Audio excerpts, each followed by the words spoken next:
Hi everyone. My topic is the conversion of industrial building into the mixed-use office in Beijing. And so firstly, start with the studying of this climate. Beijing is in the region of, it has a high difference between these seasons. And for the temperature, there are from -3 to 27 as an average monthly temperature within the year. And then for the precipitation, it also differs a lot within the seasons. In the summer, it has the highest precipitation, also the highest humidity level. Then the wind speed is also a concern for this design project.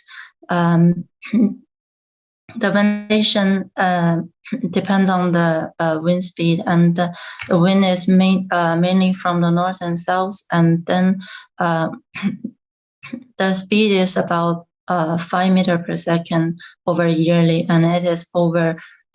It is slightly more in the winter than in the summer, and also the sun pass and sun hours. The study of these to show the different locations of sun within this year, and how many hours of sun could get on the horizontal plane on the ground. So then the proposal of the mixed use and find the difference of the mixed use and the typical offices before is that the mixed use it is more what we are going to use in the future. Like in the office mode, there are more many modules and shared inside these modules, and there is a larger space for the public area within these spaces. But in the mixed-use spaces, they're internally separated for different modules, and also in each module there is an internal separation for working and living. So then start with the site. Those are the buildings within the site, the industrial zones, because I'm doing an industrial conversion. And these are the buildings at a lower level, at a lower height. Half of them are occupied, and some of them are just vacant. They're in a height of 2 or 3 floors, and the slope roof is a typical feature in this area. Though they are not completely the same, but there are many slope roof than like the flat roofs. And on the other side of this image, there are some higher buildings for 4 to 5 floors.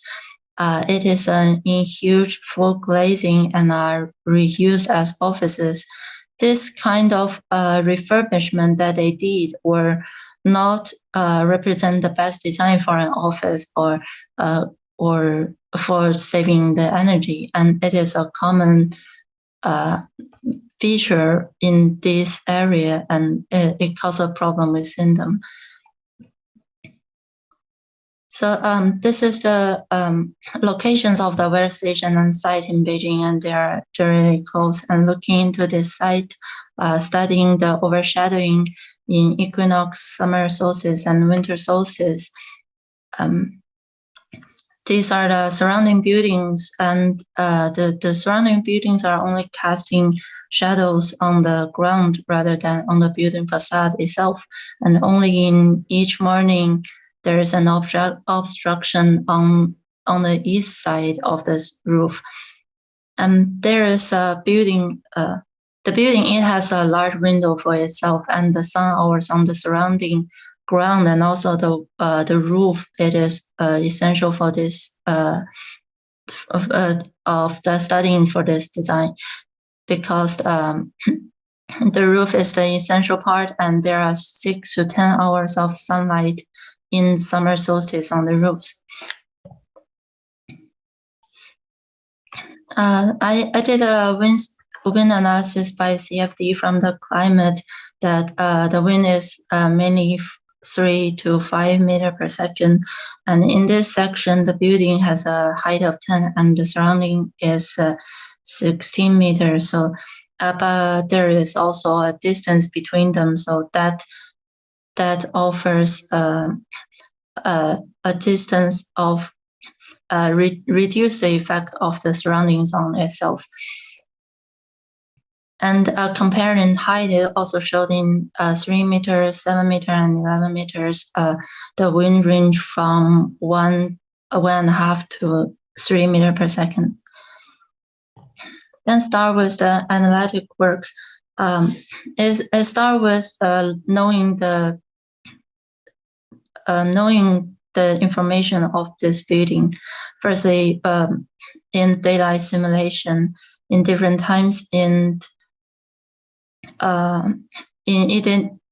means the daylight on the plan, and in December and in June, and these images helps to improving the daylight transmittance of glazing, and that on the next step will help the daylight to be more evenly distributed on this plan. And I'm doing this because a roof window is being the main focus of this design, and that is the initial part of this improvement of the daylight. And then on the facade, it is also it also helps the daylight on the boundary areas of this building. So compared with this base case of it has only a skyline and the north openings, and then compared to the proposal of giving the window-to-wall ratio of 0.3 and 0.15, so that makes the internal solar radiation on the plan more within the same range for the whole building plan. Then, because thinking of the mixed use and to accommodate as much population as possible, there is it is a ways not to use the height. So studying with this comparison, the solar radiation use the zone to help the internal levels to help the internal lower levels to get more radiation and also daylight, and comparing with these images and how the zone is help giving the best radiation on the lower levels. So through the comparison, and I found that the west part, it could increase more radiation than on the east part, and then the east to west is the best solution for adding these lower level areas. So that means that with this design, it gives 37% of additional area and 48% of more occupants for mixed use. And then that just showing it represents how the solar radiation come into each zone. So it represents one of the section of one office and 3 mixed-use modules, and on the other one it is 3 offices and 1 mixed-use module. And on the ground level, there is a communal space where there can get public communications and also used as the main building entrance. So comparing each type of the solar protection for this to achieve the best effective on reducing the daylight, and how it can help decrease the difference on radiation in each module plan.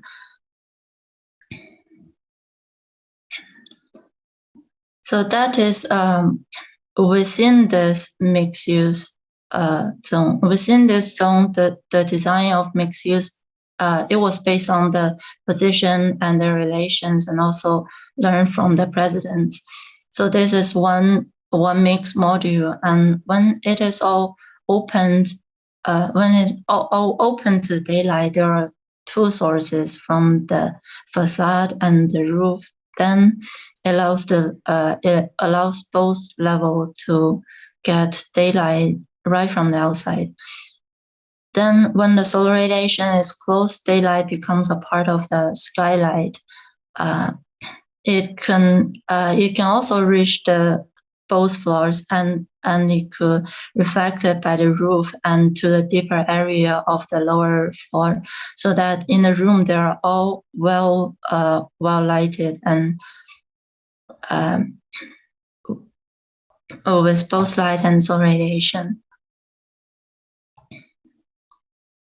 So after this study of the solar protection and apply it to the whole building to see the difference it made, that comparing with the base case and the solar protection, it could reduce the highest level, and it becomes more, the radiation becomes more in a smaller band on this whole plan. So this is a rendering showing the building, how it was used when there is solar protections.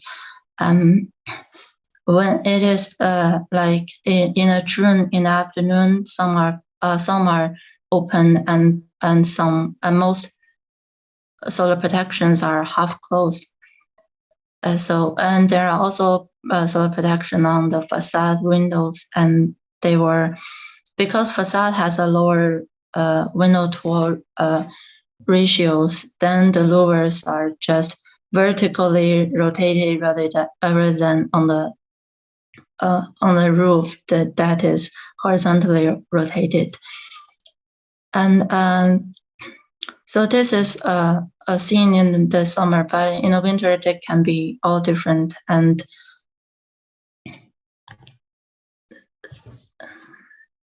so then the thermal analysis, it first starts with the learning within the fieldwork. The fieldwork, it was within this part of the building that there has same typology of this design proposal, and when it helps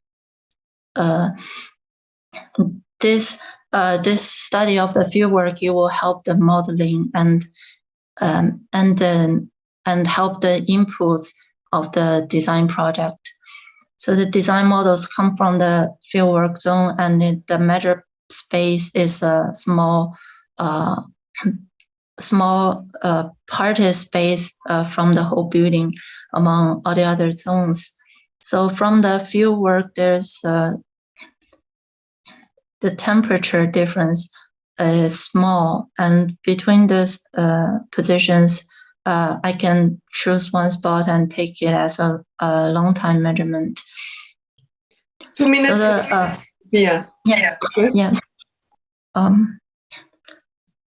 So then after the fieldwork and then applying it to this building, the daylight simulation was based on the seasons, and the cold seasons, moderate seasons, and then the summer seasons, and they have the different strategies to be used, and also comparing each modules of the Mixuse and the living and the working modules. Then this ventilation, because I have studied that air quality is actually good within yearly. So in the summer, the heat, when there are more heat gain from the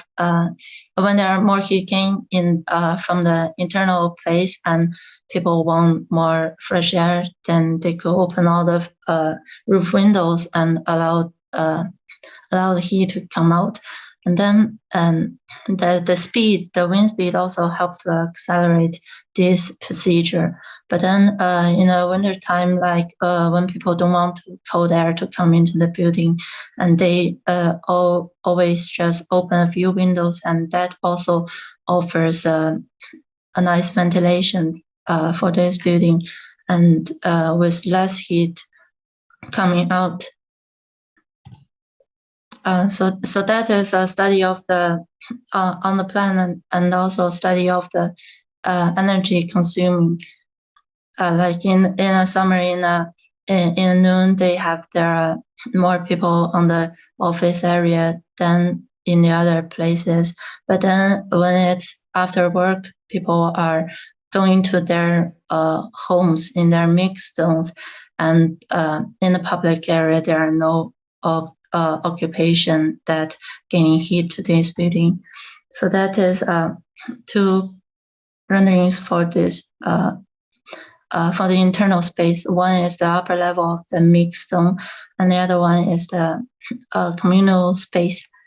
So then, to summarize with the energy consumption, that it has a 22 kilowatt hour per square meter per year, and it's it is combined with the heating load and cooling load for this whole year, and also it is compared with the study with the base case. That's all. Thank you. Thank you very much, Sophia, and also for sticking to the time. So who wants to start with some comments? Simos? Yeah, I'm ready to start.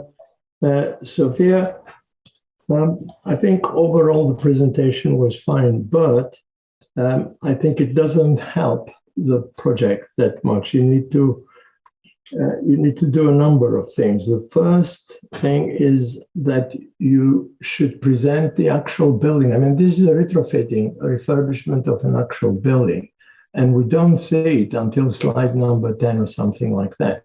So somebody who hasn't seen your presentation before would not know what you're talking about for quite a while, by which time you will have lost them.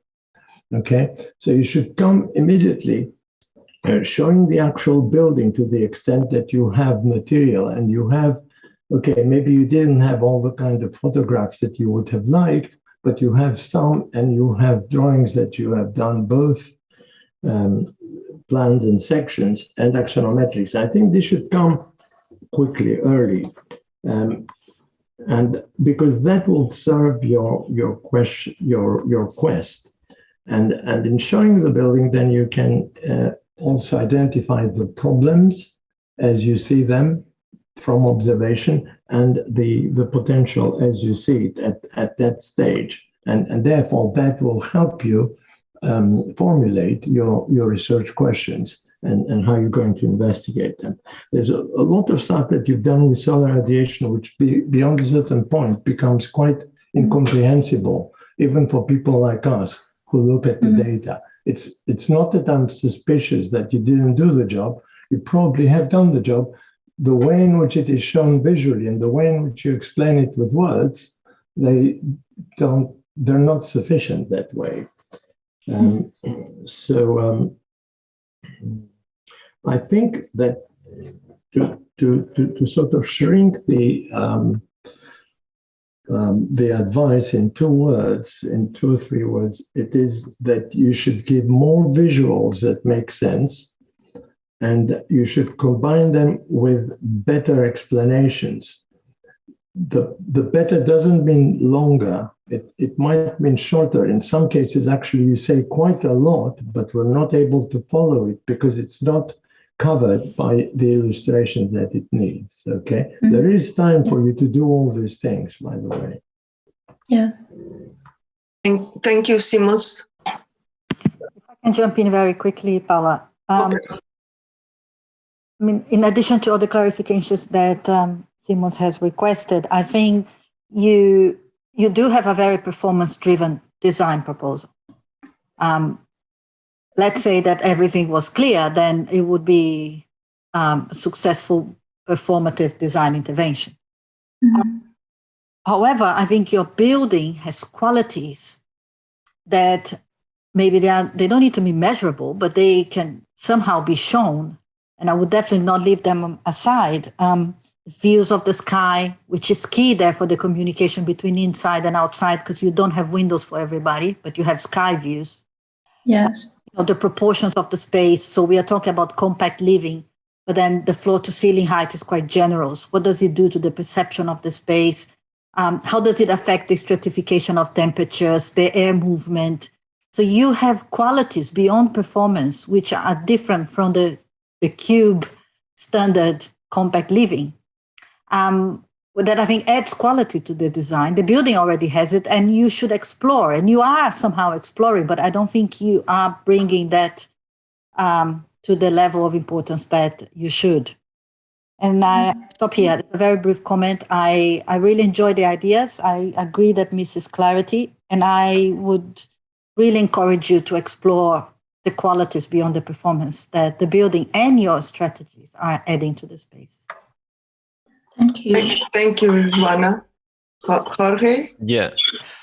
Yeah, I agree that this has been an interesting building with a lot of qualities, and I think your studies on, or your focus on the skylights is very useful and is a good approach to inform and to plan the renovation of that space.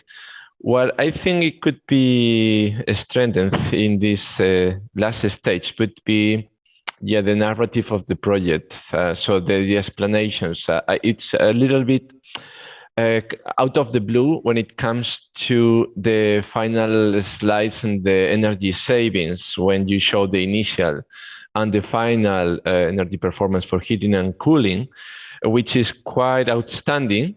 These improvements, but we can't really track them back to the strategies. So how is it possible to go from over 150 kilowatt hours per square meter to less than or around 20 kilowatts for heating, or 70 to 10 for cooling? So what was it only the solar protection? I don't think that was the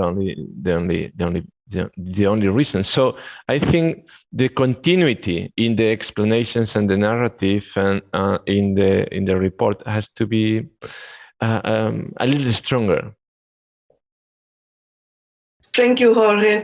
Well, just to add one more thing, I don't know if it was due to short time, but because of your form is so much around an open area, I was expecting a little bit more on the outdoor environments and what is happening around. That's all. I hope you manage to include something also in your report.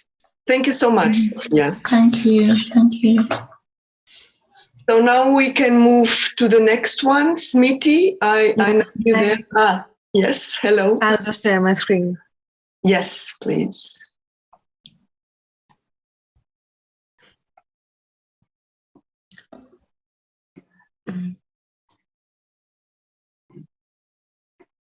You can all see my screen? We can. Are you going to show on this format, or can you do full screen? This is the maximum I can get out of the PDF view. Oh, it's like a book view.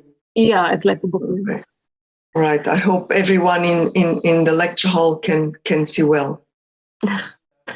So good afternoon, everyone. My topic is responsive redesign of Delhi Hat Kidwai Nagar to achieve outdoor thermal comfort. I'll first talk about the state of the art of urban huts and their existence. So huts are kind of open air markets. To talk about their evolution and existence, they were in existence since the dynasty rulers of India, where open air markets would take place for the kingdoms to trade goods. Then came the tribal markets, as you can see in figure number 2. Then came the tribal markets, then the weekly rural markets, then a bigger form of these open air markets, which was a monthly fair. Then came the permanent markets in the rural areas, which were made out of temporary structures. Then the government recognized that there was a need of the hour for these markets to develop in a much better way. So they provided structural support in the rural areas. And as you can see, here is the document on government scheme for urban huts. Because of this scheme, these urban huts started building up in India, as shown in figure 7, 8, and 9. And as of now, 31 huts urban huts are functional.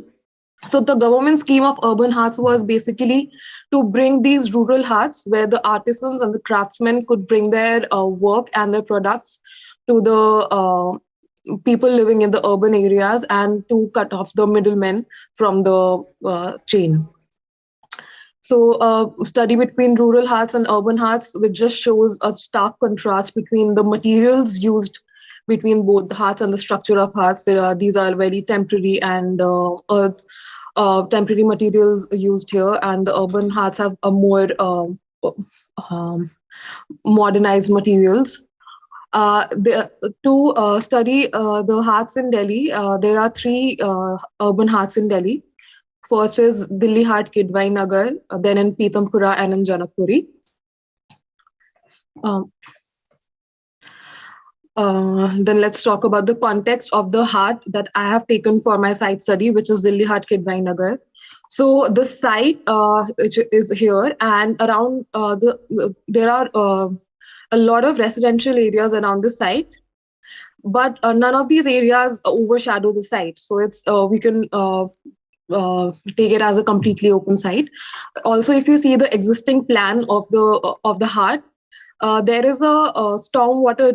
If you see in the section, there's a stormwater drain going through the central spine of the heart, and these shops are, because of which the shop structures are flanked on the either side of the spine, because the stormwater drain is covered by an RCC structure and it can't take the shock waves.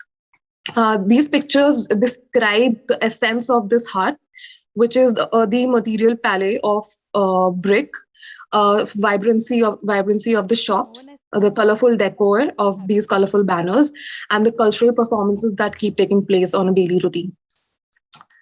I'll just quickly wrap up the climate weather section. New Delhi falls in a semi-arid, humid subtropical climate zone, with the months of March and June as the hottest months, and the relative humidity fluctuates in the months in the summer months.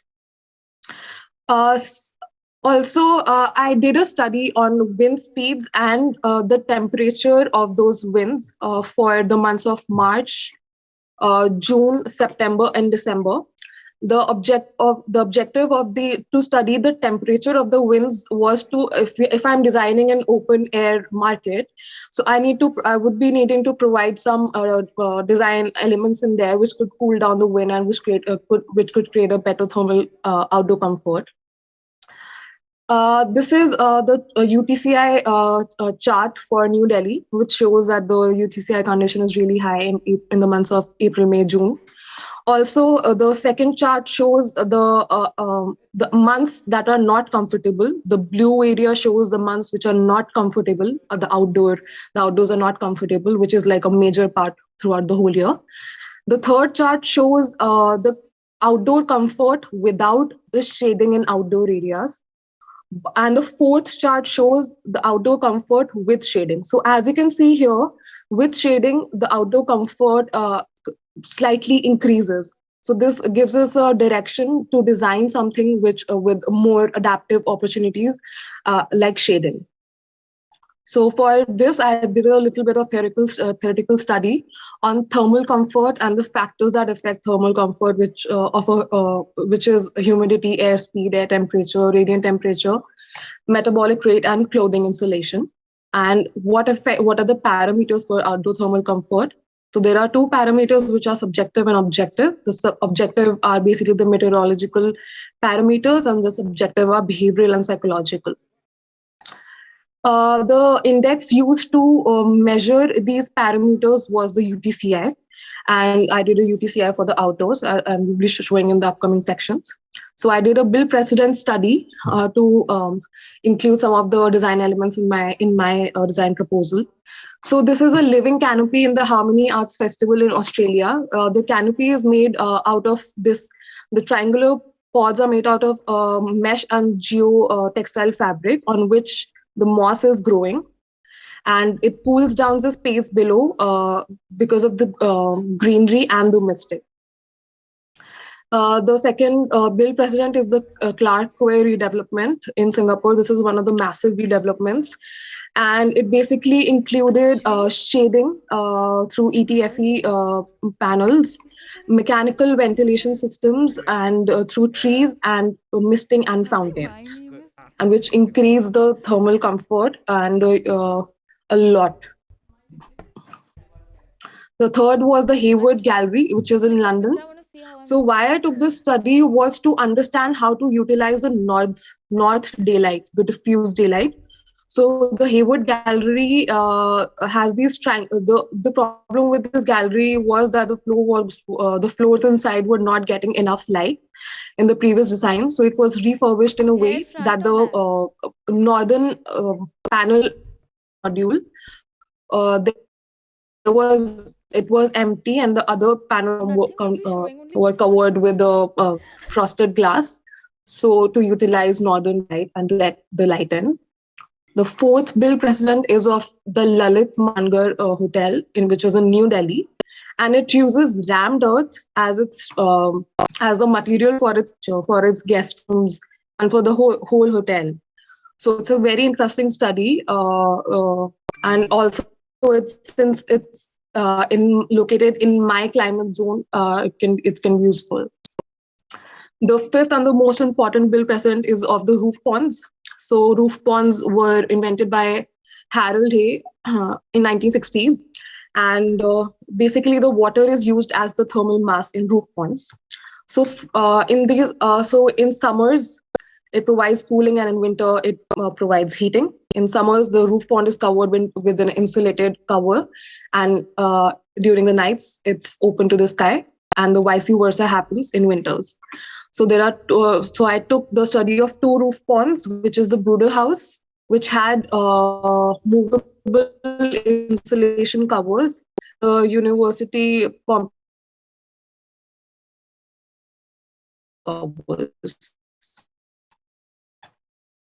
Well, we are losing. So to study. Yes. Yeah. Carry on. Okay. Am I okay now? You're okay now. Okay. To better understand the site, I went to the site on 21st June and studied how the people were moving there, or like moving along their activities. So this is a daily routine and activity of a vendor in Delhi Heart, which is they come by a bus or public transport. They put up the stuff in the goods in the shop and start selling and go back at the night time. Their routine starts at around 8 a.m. And the shop starts at 10 a.m. and they go back home by 12 midnight. The customers start falling in by 10 a.m. and the Heart is open till 10 p.m. for them. So I also made a list of the products sold at the Heart, and the reason for this was to understand if not enough protection is given to them in terms of shading and a good permanent structure, then will these products be damaged, or will they be okay in the extreme heat, rains, and or winter? So it showed that some of the products will be damaged because most of them were handcrafted products, and they will be damaged during rains. Also, I did some of the noting for like what was the issue, what were the issues with the Heart. So there were large, massive courtyards with no shading at all. There were temporary shops set up, which was disrupting the initial material palette and the microclimate and the planning of Heart. The vendors, there were lack of shops, and the vendors who didn't have access to the shops were sitting under the sun with no roof at all, no shading, and their products were also vulnerable to the climate. Even though in the last pictures, if you see, even though the shops had a large opening in the front, the vendors have to use electricity throughout the day to light up their shops. So there was even after such a big opening, there was a limitation on the daylight. And this was a conversation between with the vendors and customers provided me with more insights on what were the issues. Moving on, I also did a questionnaire survey with 10 customers and visitors in the Heart to understand the subjective parameters for outdoor thermal comfort, and these are the results for those. I won't be discussing them in detail right now. moving on, I did spot study to understand the materials of these different spots, 1, 2, 3, 4, 5, 6. And to understand their material study was important to understand the albedo and the reflectivity of the materials, which can affect the UHI. And the sky view factor, the how much sky was visible and how much was it obstructed at that point, was all done through Andrew Marsh web application. Then this is a UTCI study. So this existing Delhi Heart was modeled in Rhino, and I did a UTCI study for it. So for all the spots, and on all the UTCI studies, I could see that every person was experiencing extreme heat stress in all the points. And this was on 21st June last year now, yeah. So now coming to design development, this is my master plan where you enter from here, a foyer outside the heart premises. These are the shops. This is the first zone 1 of the shops. Then zone 2 of the shops, food court, and the zone 3 has the urban farm. There's also an overground green corridor in zone 1. So I'll be explaining my design development in 3 different zones. This is zone 1, the bridge, the overground green corridor was developed with structural softwood timber for the columns and softwood panels for the bridge floor and roof. And a pergola style roofing with densely vegetated panels was placed in for the roof in some areas and as wall panels in some areas. The zone 2, as you can see how the structure was formed. So this canopy is really important for zone 2 for shading. As you can see, the north side is empty. The north panel is empty. This is a square triangular grid with the north part empty to let in the north diffused daylight in, and to block the harmful radiation from all the other directions. So as you can see in this diagram, if you stand at the north side and see towards, if you stand at the south side and see towards the north side, you see open sky through the roof. But if you stand on the north side and see towards the south side, you see like it's all covered. So that explains my roof design. So the square triangular grid is made by the softwood timber, but the mesh inside is of wire and geotextile on which the moss and the plants are grown. And the structural softwood timber is used for the columns. So this is also a third type of, this is also another type of shading in the zone 2, where the same strategy is used, that the north direction is open, but the east, west, and south directions are blocked through different angles of the panels like this. And softwood timber panels are later on painted in bright colors to mimic the essence of the existing Delhi Heart, as you can see here. 1 minute left. Okay. And this is the urban farm. These are the north-facing shop. These are the shop modules, and coming to the shop modules of Zone 1. So with roof pond. One thing I put in here is that the walls between the roof ponds have tiny holes between them. So when there is overflow of water during rains or something, it can collect it, harvest it, and drain it out through the water outlet pipe and then harvest it in underground tanks. These are the east-facing, west-facing shop front.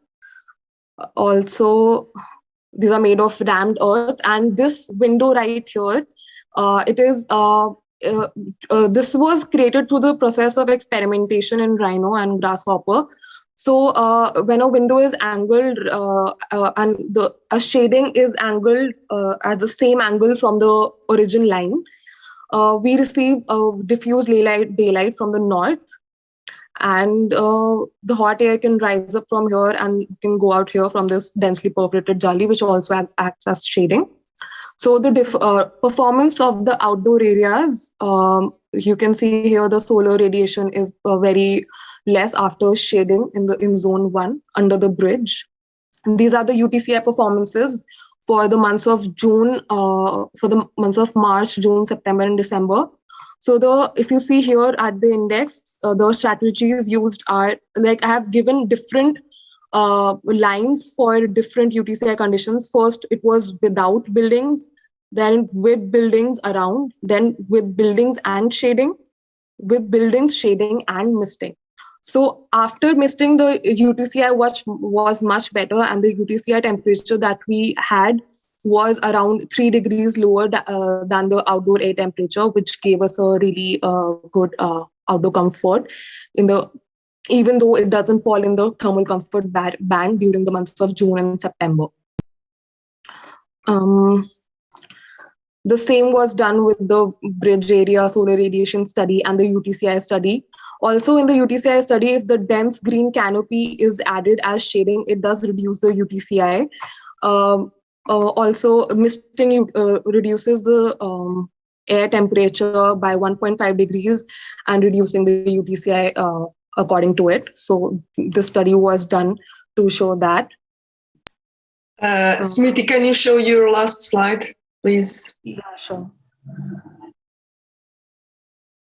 Just this one, these were the daylight study of the shop modules.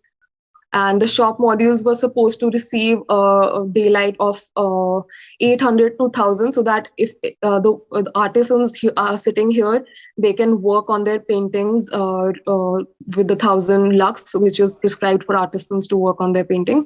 And the 800 is luxes for a shop module which is prescribed. And UTCI study for the shop modules with the roof pond. So the roof pond is supposed to decrease the air temperature by 7 degrees in summers. Please show the design. We really need to respect the others' times too. Yeah, this is the design. That's it. I mean, this is the under bridge area. This is the bridge area, the green bridge area. This is the bridge area which you can sit near the roof pond. The roof pond can also be accessed from the bridge and can act as like you're taking a stroll in the park and there's a pond there if they are well maintained. And just under the living canopy, under the colorful canopy, the fountains are there, and the urban farm. Yes, sir, that's it. Okay, thank you, Smriti. Who wants to kick off? Jorge, do you want to start this time? Okay, I think it's clear that it's very thorough study and very detailed. It's quite difficult to find an aspect that hasn't been tackled in this analysis, looking into the materials, into shading, into the water, the use of water and other different strategies. And perhaps something that in this presentation, due to the time constraints, or maybe is how they blend together all these different strategies and parts. Like we could have a glimpse in the final views of the canopies, the different canopies in the different situations, but perhaps having more time to go through the document, that could be a problem solved. A couple things maybe to pay a little attention would be, on the one hand, in these shading elements. I'm not sure whether they showed a good performance, reducing the UTCI down to 30 degrees or so with the aid of the misting and the evaporative cooling. But even only with the use of shading, shows a very good performance. But then in the renders, they don't seem to give the impression of covering much of the space. So I was wondering whether this is an assumption that the whole ground is covered by these shading elements, because there are gaps in both designs. One is, diffuse radiation mostly, but the other seems a little more transparent. So maybe showing these actual shading patterns and the effectiveness of these of these designs, not so much in a quantitative way with the UTCI, but also in the qualitative way. So how much darker the space becomes with these canopies would be useful.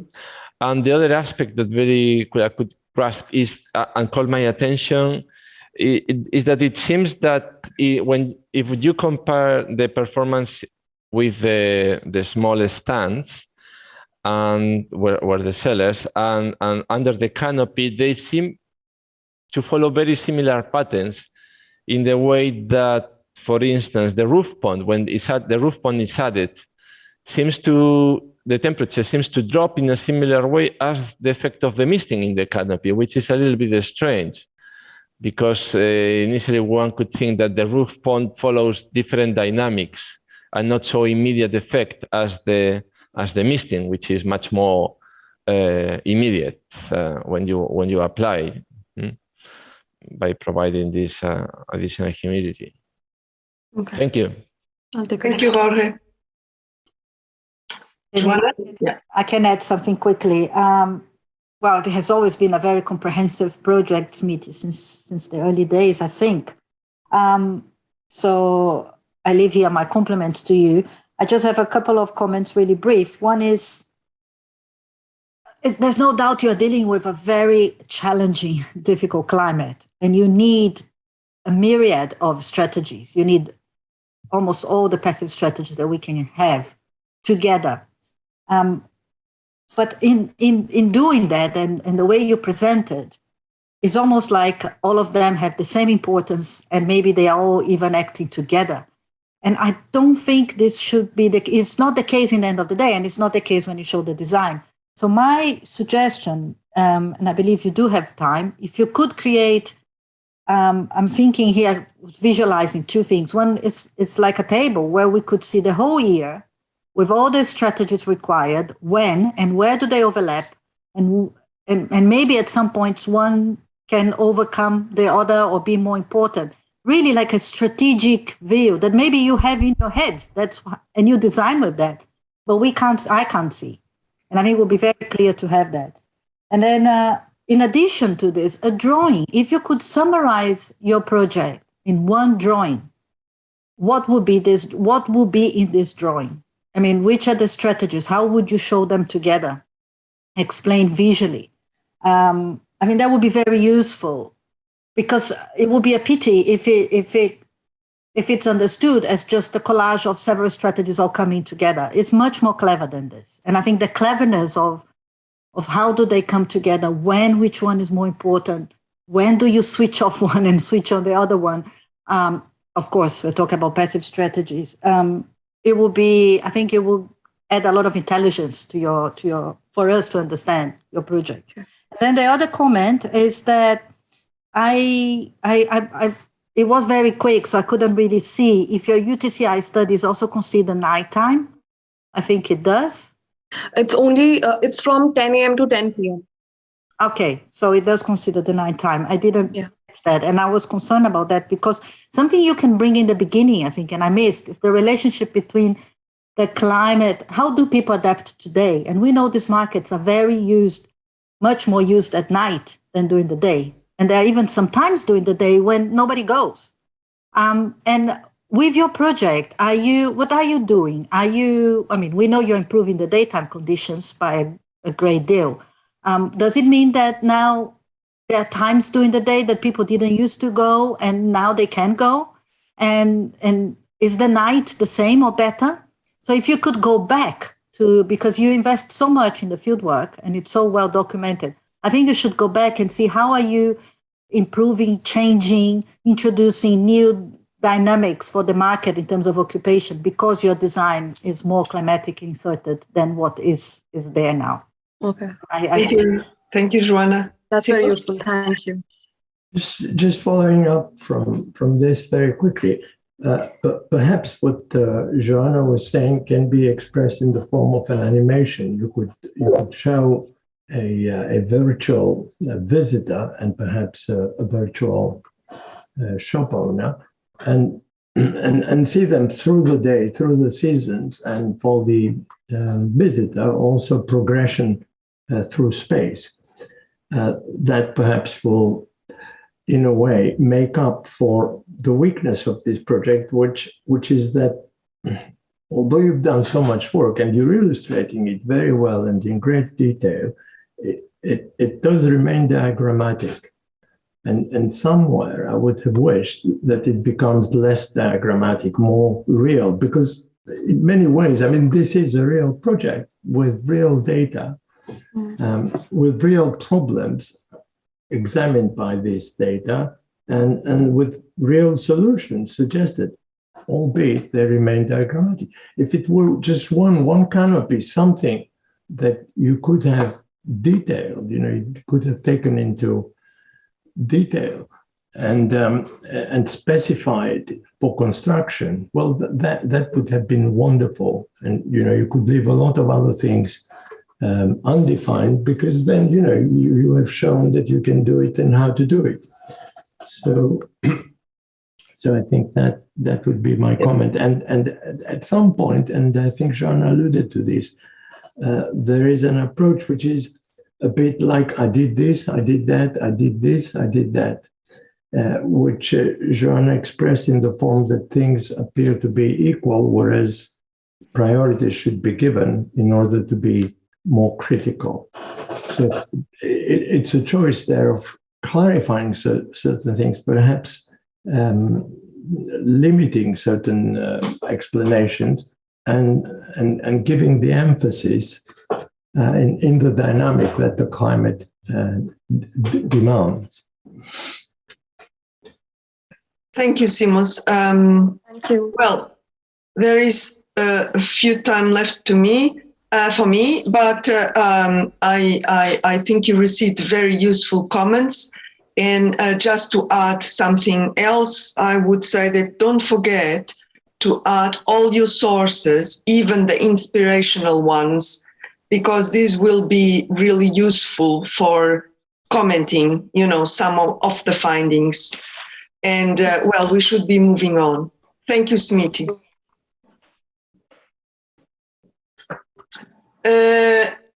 Anushri. Good afternoon, everyone. I'm Anushri Bhattar. Everyone knows that. My title is Comfort Amidst Courtyard, and my subtitle is Adaptive Reuse and Refurbishment of Vada Structure in Nasik. So for today, I'll be talking only basically about the climate, research hypothesis, build precedents, project performance, and energy and environment.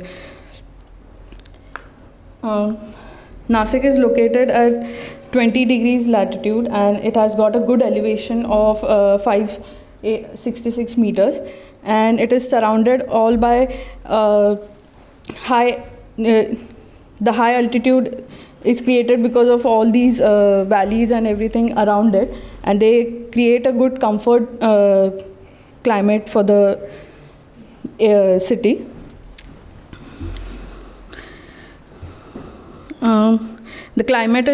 This is the climate hourly climate graph of Nasik city.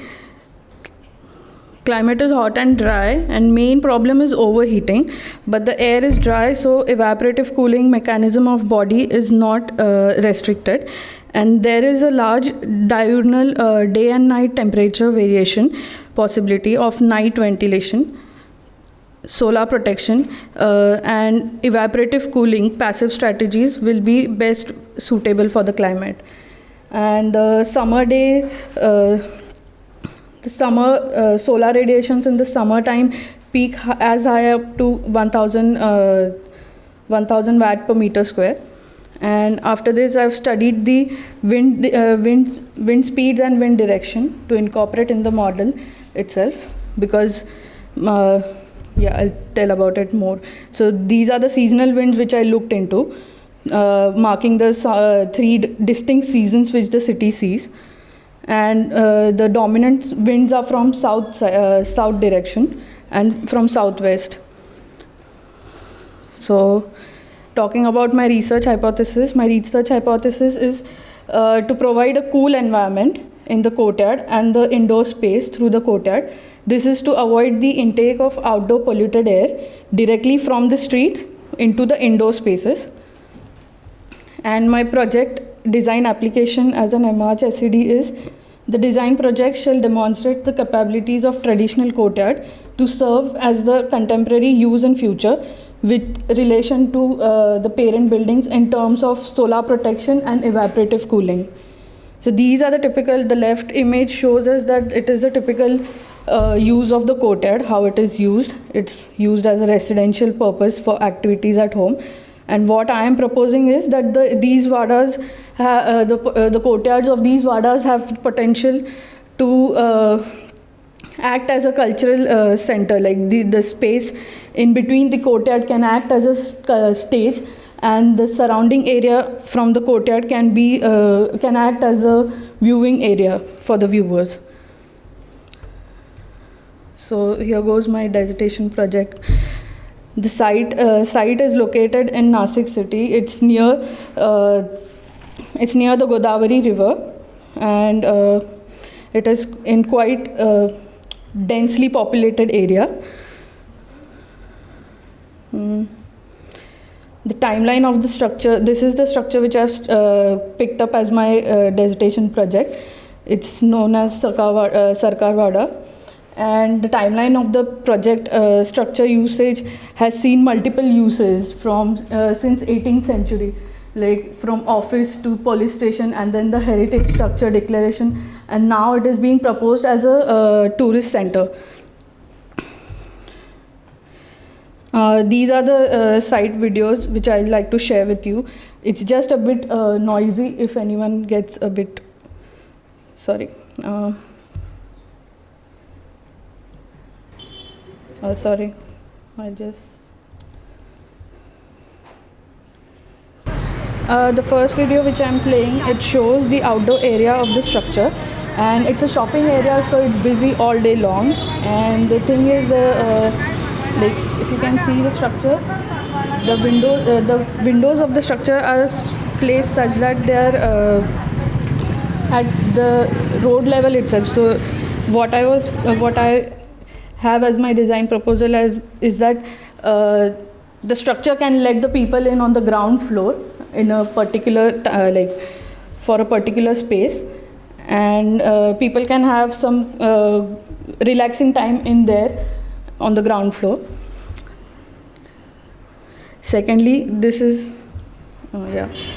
so this is the main elevation of the main facade of the building, and the distinct feature is the column grid and plus the modular windows. And these windows have got two shutters. One is the opaque shutter, and the other is the daylight shutter, so that it gets daylight inside. And moving inside, and first two videos which I've shown, they are filmed on a overcast sky day, so that's why it's so low light even at 12 o'clock in the afternoon. And the second video, the internal courtyard video which I'm showing you, it's filmed on it's filmed on sunny day with a sunny sky at 12 o'clock. So this is the daylight performance in that courtyard, which is right now half like it's a bit in a ruined stage, but so the outdoor windows are all kept shut, and still the indoor seating, indoor passage veranda area has got good daylight. So that was one distinct feature which I am testing in the proposed design. Going ahead, this is my design proposal. So to convert it into a cultural center, so I have proposed some activities which are like outdoor activities, then the stage and seating, which is my main focus, and temporary like exhibition spaces, then semi-outdoor spaces, and permanent exhibit spaces. And this is the occupancy I've developed from ECBC norms for the theatre building and assembly buildings. Going ahead, so following the hypothesis, the following build precedents were looked into. microclimate, solar control, natural ventilation, and natural cooling.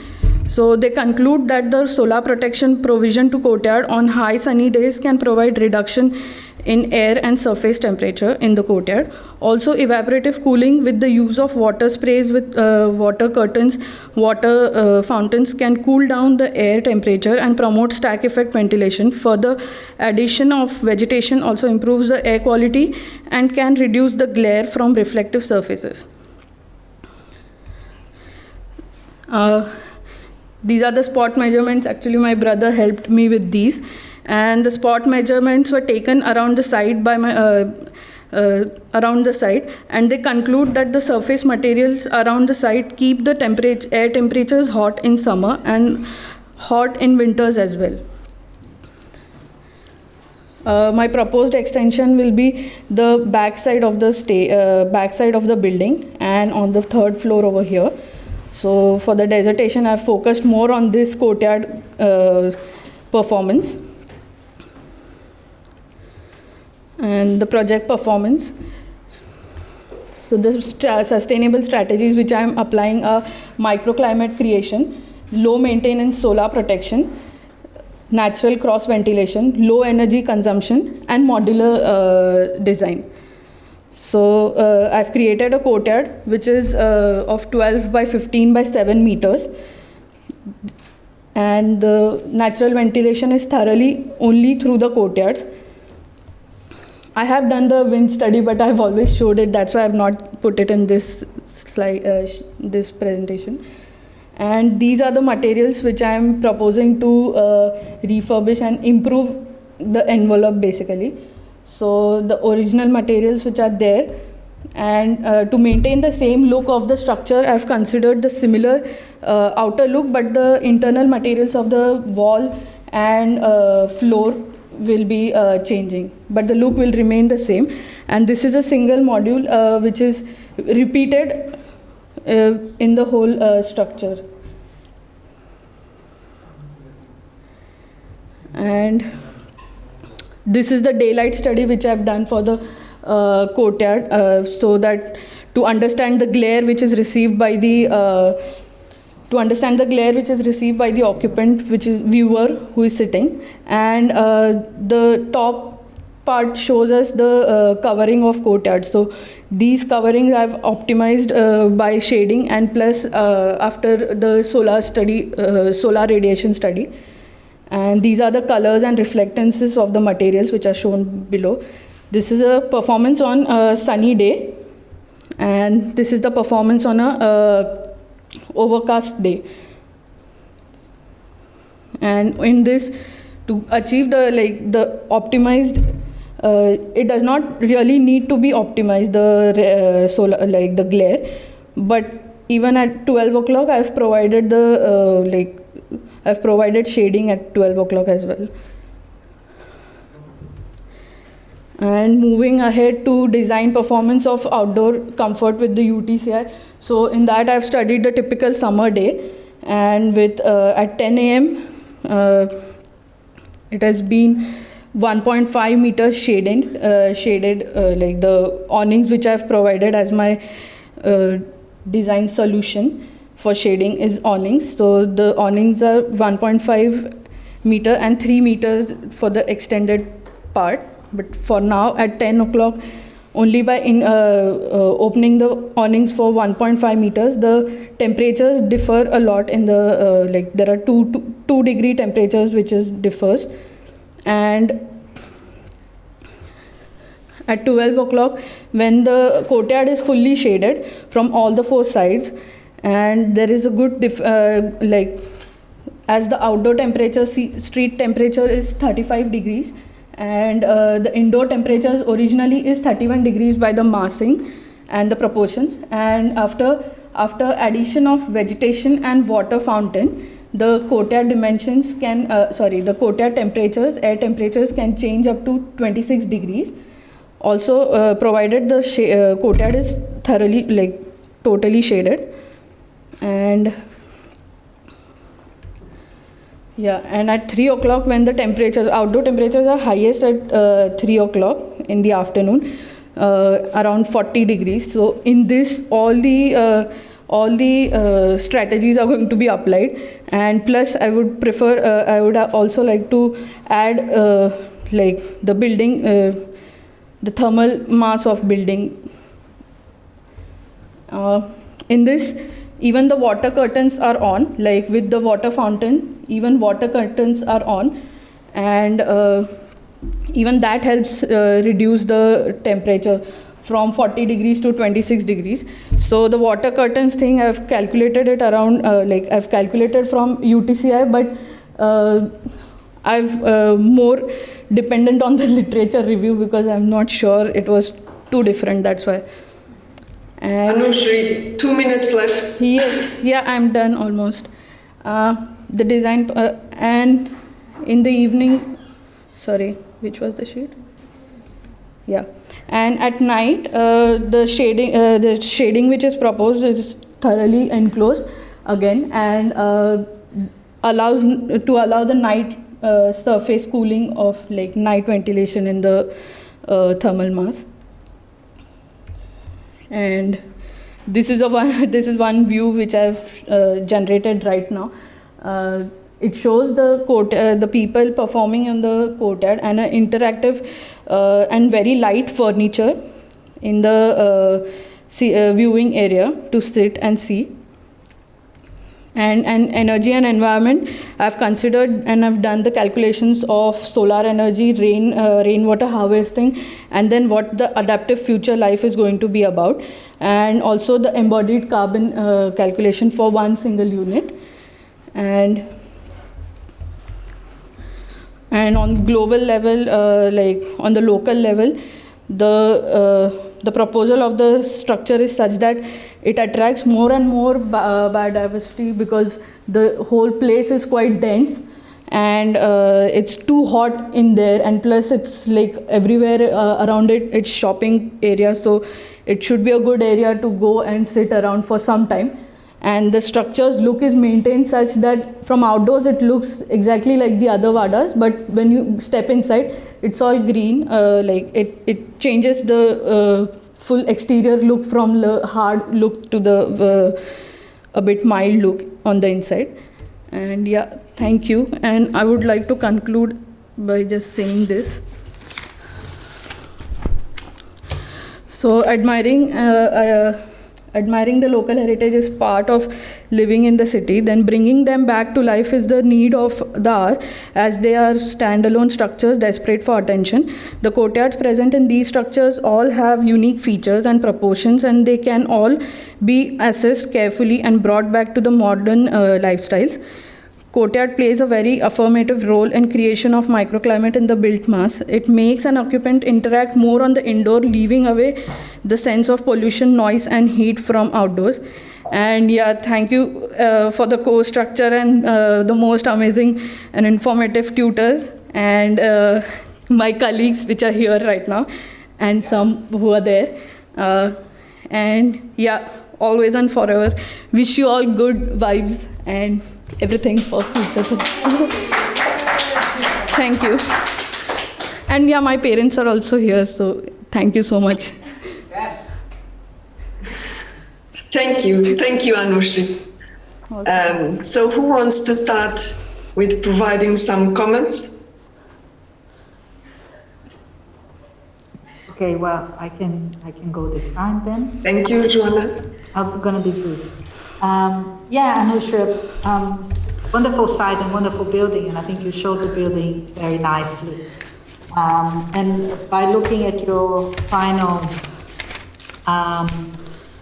data, the performance data that you showed in the end, in the final temperatures that you achieved, comfort temperatures, it seems that you did achieve a very successful intervention. And maybe you could show us more of what you just showed in the end, the green taking basically big parts of the site, of the building, of the courtyard, from the occupant's perspective a bit more. You did have a few images, but then when we see the end, when you talk about the greenery in the end, it seems that you are proposing even more than what we saw in some of the images before. So I don't know if that's the case.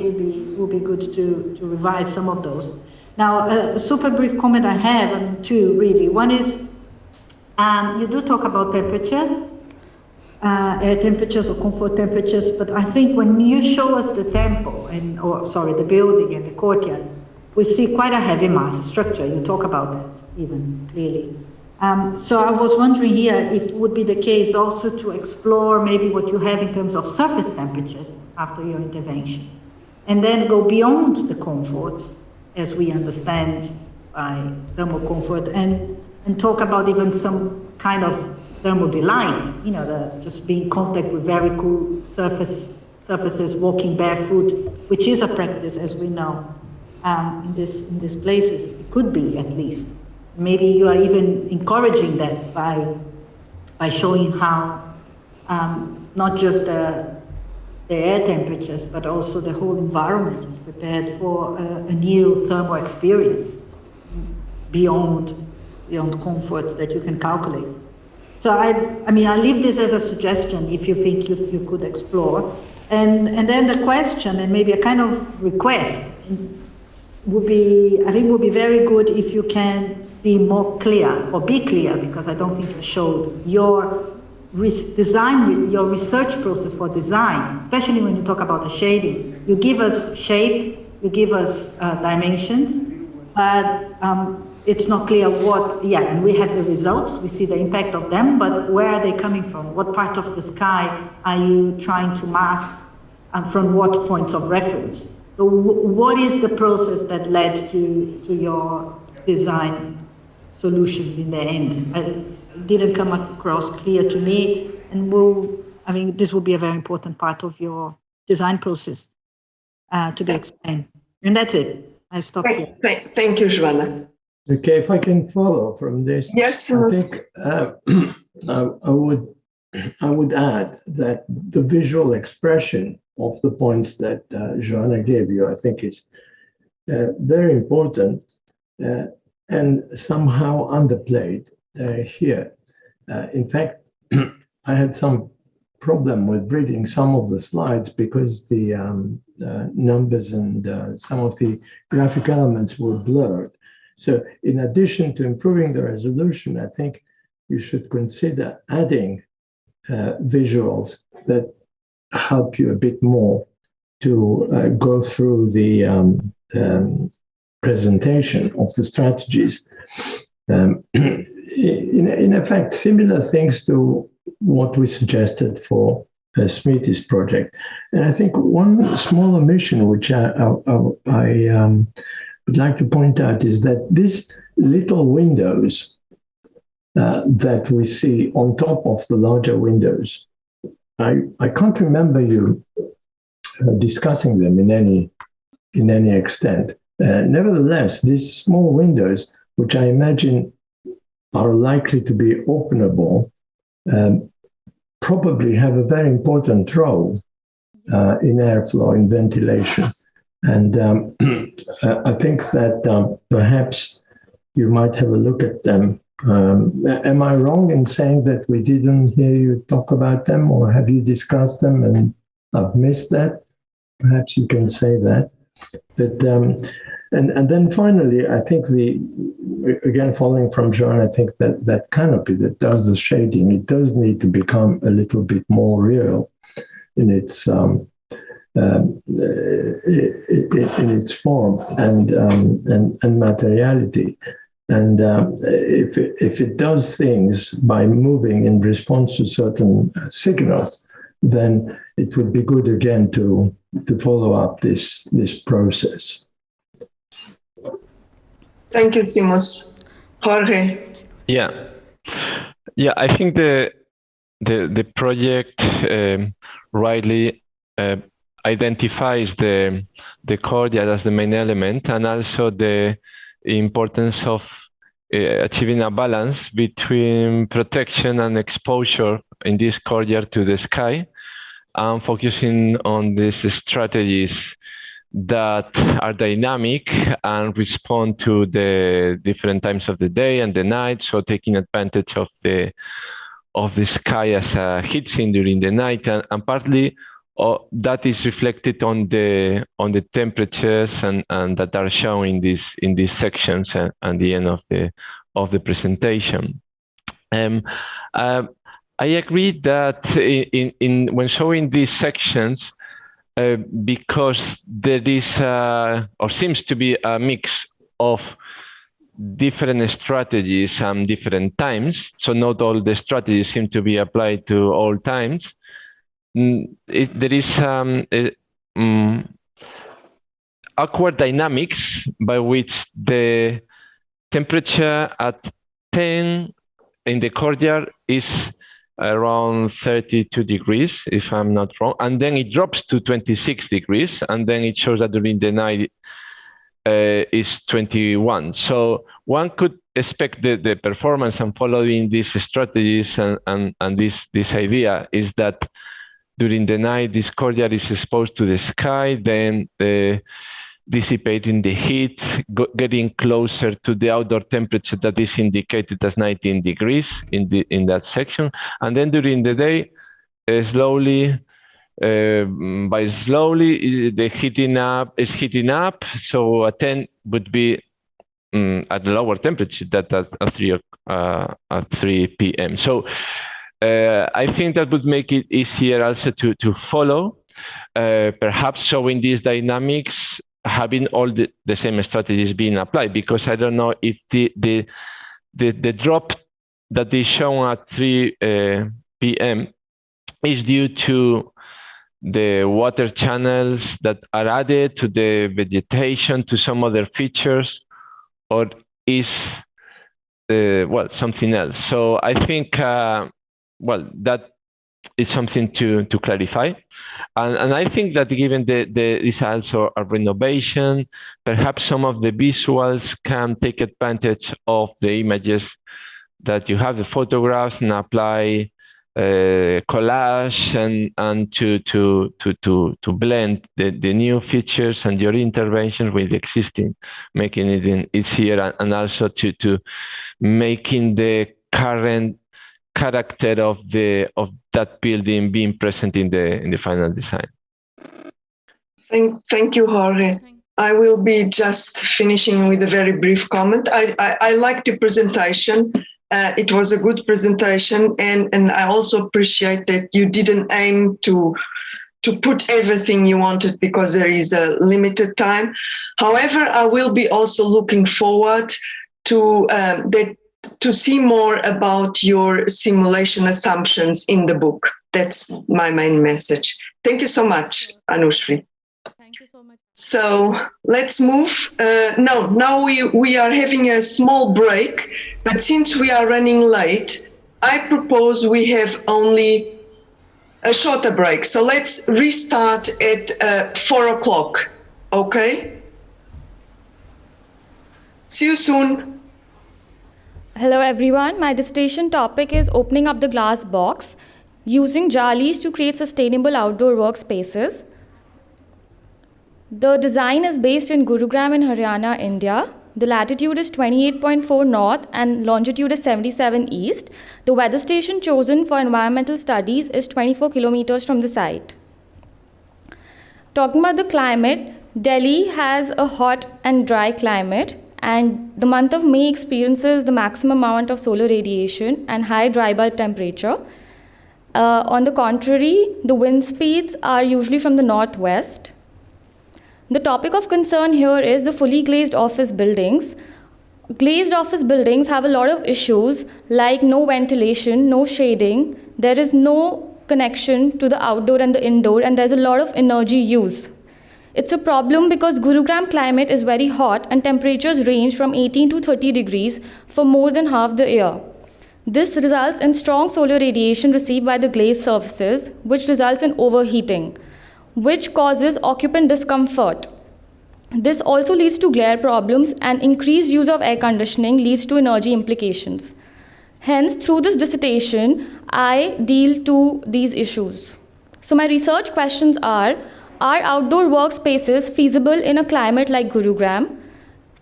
can we create thermally comfortable outdoor workspaces in India, and what are the different kinds of outdoor workspaces which are possible, and how can we make them flexible and adaptive? So before starting, I studied some built precedents. So the first one is St. Andrew's Boys Hostel. It's again in the same city, Haryana. Here the architect used brick jalis to decrease solar radiation and use as a shading device. So as you can see, he staggered the brick to enhance the daylight and mutual shading at the same time. The other is Krishi Bhavan. It's in India, in Odisha. So in this design, they've used stone brick to create louvers across the facade. And this is said to reduce the solar radiation by 40% as per the analysis. So these were two studies which I was looking forward to before I started designing. So for my analytical work, the first sustainable design strategies which I would like to test are, number one is night ventilation, because Delhi has a good capability of thermal mass. Next is simple passive facade, glazing where it counts, and operable windows when you want it. Courtyards, to use the transitional spaces to create a microclimate for windows to open and allow natural ventilation.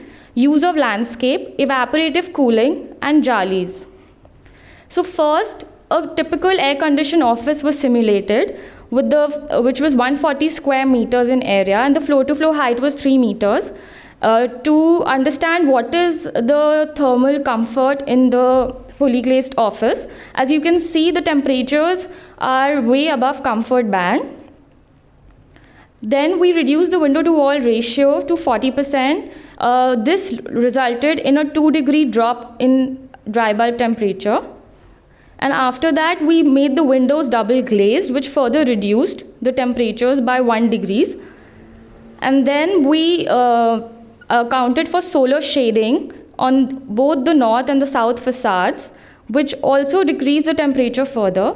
And in we added night ventilation, which is not available in glass box buildings. So as you can see, the temperature is now mostly in the comfort band for most of this period. Then we added protected outdoor workspaces, which is the idea of the dissertation. So wanted to analyze how the workspace can be protected and be comfortable.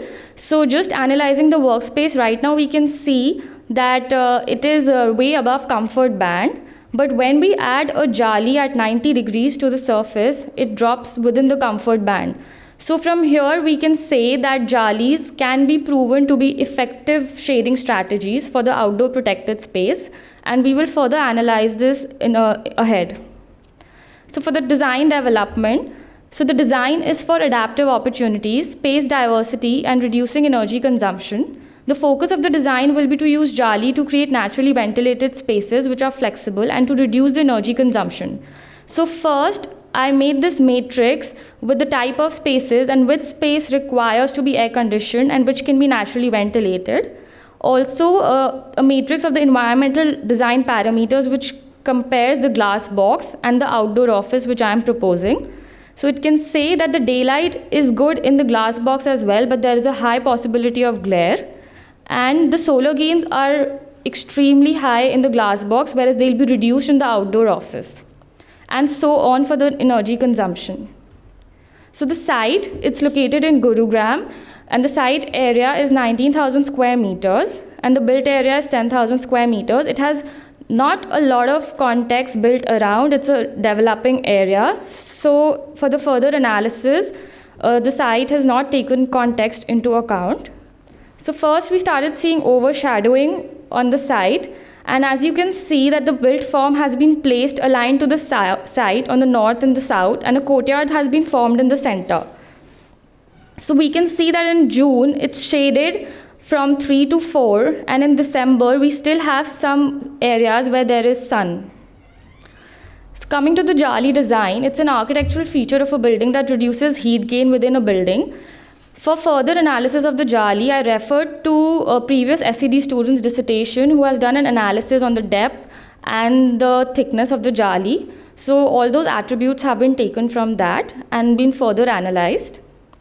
Coming to the floor plans, this is the ground floor plan, and we've given 2 water bodies along with green courtyards to make use of evaporative cooling. And as you can see on the views on the side, louvers have been placed on the facade to allow for shading.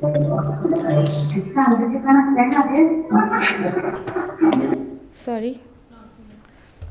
Then this is a sectional elevation which has been cut from the longitudinal part of the site. And this is the first floor plan which shows the different zoning of the different programs. As you can see, the dedicated workstations have been placed in the center with the collaborative zones and the social zones offsetting it on the side. The protected outdoor workspace has been placed very strategically on the south facades because south facades have the maximum solar gain.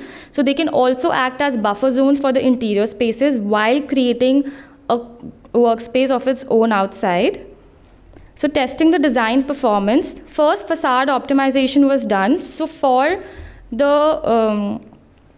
the protected outdoor space on the south facade, the jali was analyzed with louvers from 90 degrees, 60 degrees, 30 degrees and 0 degrees.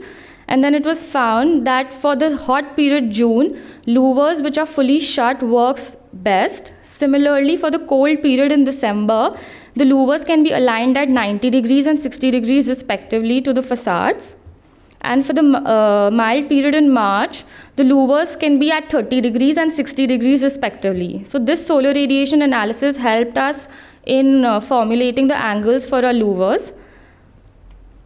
And so then I did a peak summer month analysis for the month of June, which is the hottest month. And as you can see that in the first 3 weeks, the thermal comfort is almost within the comfort band, and a little can be achieved by adding fan or mechanical ventilation. Then in the next 4 weeks, the temperatures are really high and mixed mode like air conditioning might be required. And then the next 2 weeks, the thermal comfort is achieved without any added strategies. Then the typical warm, cold and mild periods were analyzed for the given module, and as you can see, the temperatures are falling in the comfort band after using the stages of the analytical work. And as you can see, in the typically warm period, the jali is fully shut. So if it's 30 degrees outside, the protected outdoor workspace has 26 degrees, which is even cooler than the interior office, giving people an opportunity to actually step out and work in the outdoors. In the cold periods, as you can see, the jali rotated at 90 degrees allows good solar radiation to enter the space, and the outdoor space is typically warmer than the indoor space, but both the spaces are within comfort band. In the mild period, the jali rotated at 30 degrees gives similar conditions. And here are some design visuals. So this is the protected outdoor garden with the jalis aligned at 30 degrees for the March sun to enter in. And these are some views from the skywalks which have been created to give people different experiences around the site. And this is the view from the ground floor, where you can see there's a water body provided to allow for evaporative cooling and to lower down the dry bulb temperature. And these are views of the terraces which have been provided on the south facade to act as shading devices as well as outdoor workspaces. And these are some views which show that how the skywalk provides a good play of shade and shadow and provides us with sunny spaces as well as shaded spaces. And this is another view which shows us the courtyard with the outdoor protected space. Thank you. Thank you, Vashina. Who wants to start?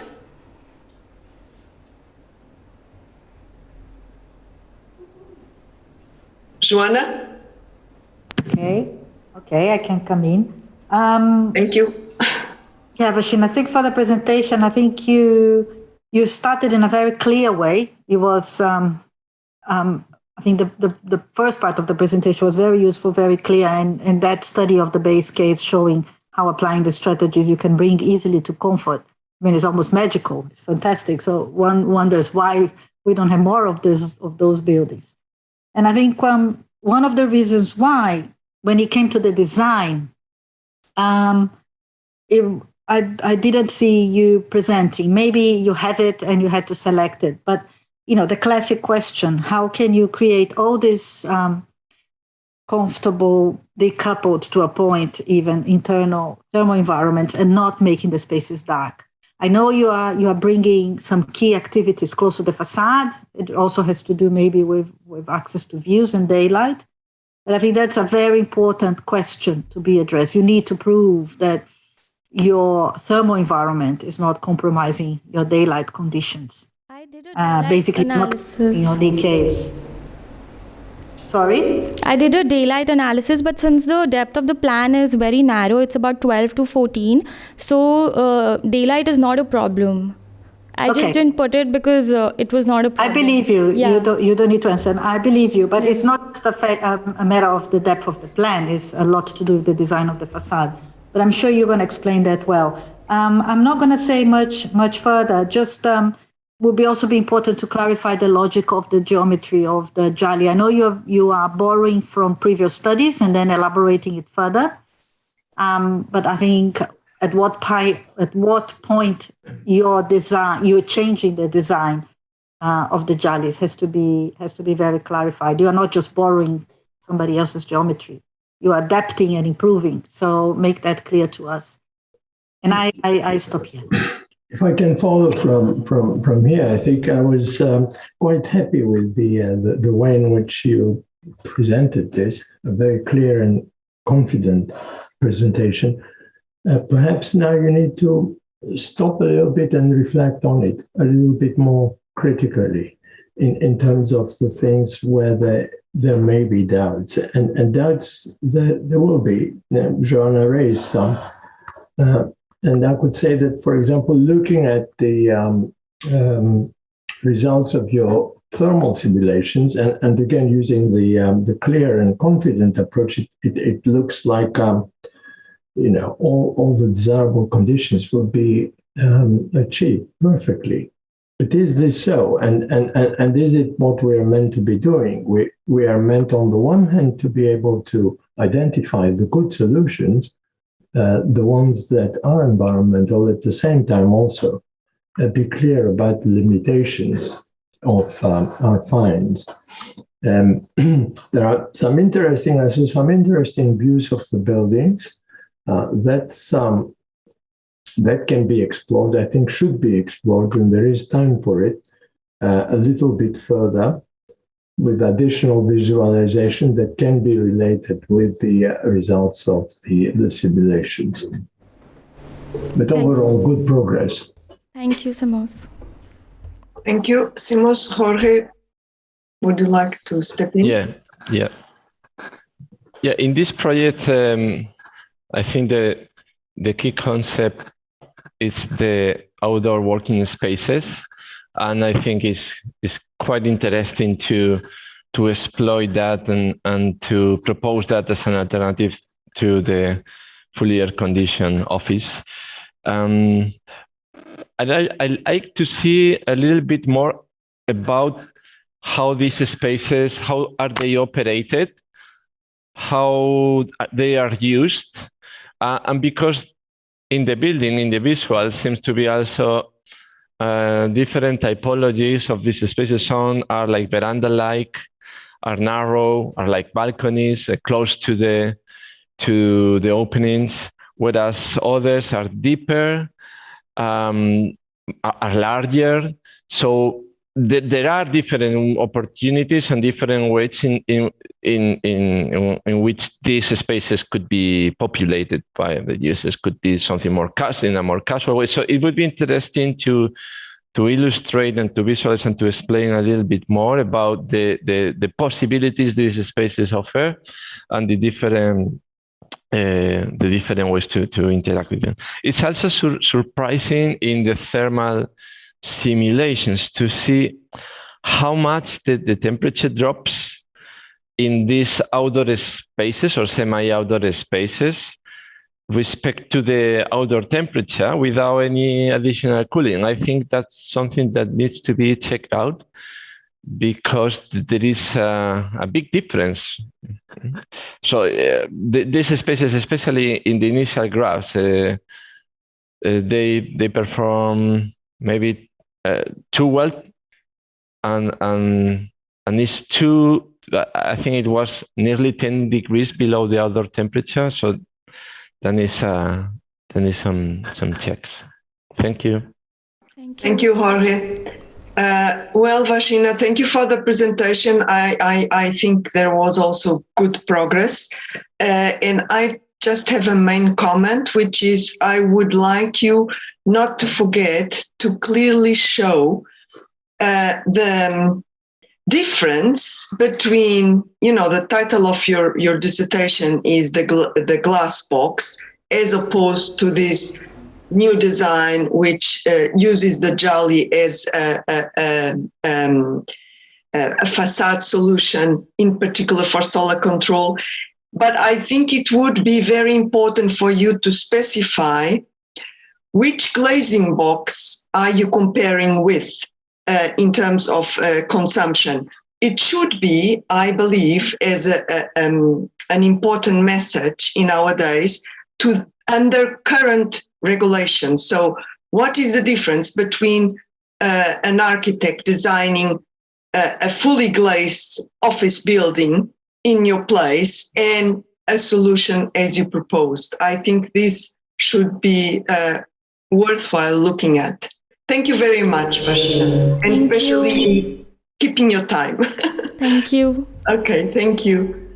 So can we go to the next one? Eugene?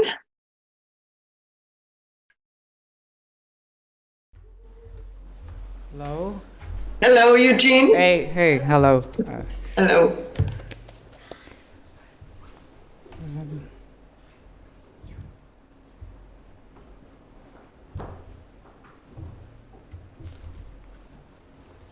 All right, you guys look at my screen? Yes. Okay, excellent. All right, so go ahead and start. Hi again, it's Eugene and whoever's online, hello and welcome. And today I'm going to introduce my project as a reimagining low carbon high-rise offices in Hong Kong, which is a laminated bamboo lumber office tower with kinetic facade.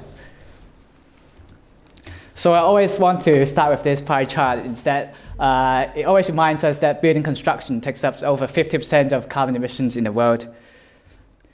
And in Hong Kong, especially in a place with a lot of high rises, operation carbon in buildings in Hong Kong exceeds the world averages. And also, if you look at these high rises, in fact, 80% of the building, 80% of the building itself consists of embodied energy.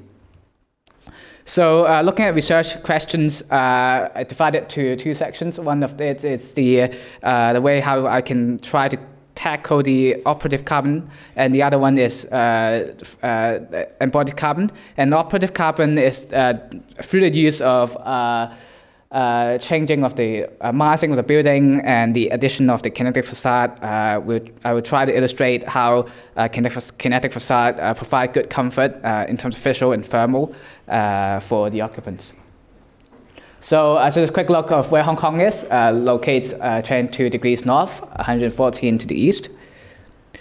And the climate in Hong Kong is quite moderate. Temperature rise up to 36 degrees, high and below 10 in winter. And you can see from the comfort band levels in mid-April and to mid-October, temperature in Hong Kong flows around the comfort band. And also a relative humidity. Summer is pretty wet and it's dry in the winter. Wind speed is all right, 2 to 4 meters per second, but occasional spikes you can see in typhoon seasons where you can see there are gusts. And wind direction mostly comes from the east and occasionally also from the west. And just a quick look again, a reminder of how my program is. 3 blocks of offices with sky gardens in between, and the building's going to be sit on a existing car park structure. And this is the elevation, updated elevation of my project. Now you can see the building is constructed in 3 massings, the lower part, middle part, and the higher part, and now with addition of the canopy. And you can see cross bracings along all the floor plates for structural and resisting lateral forces.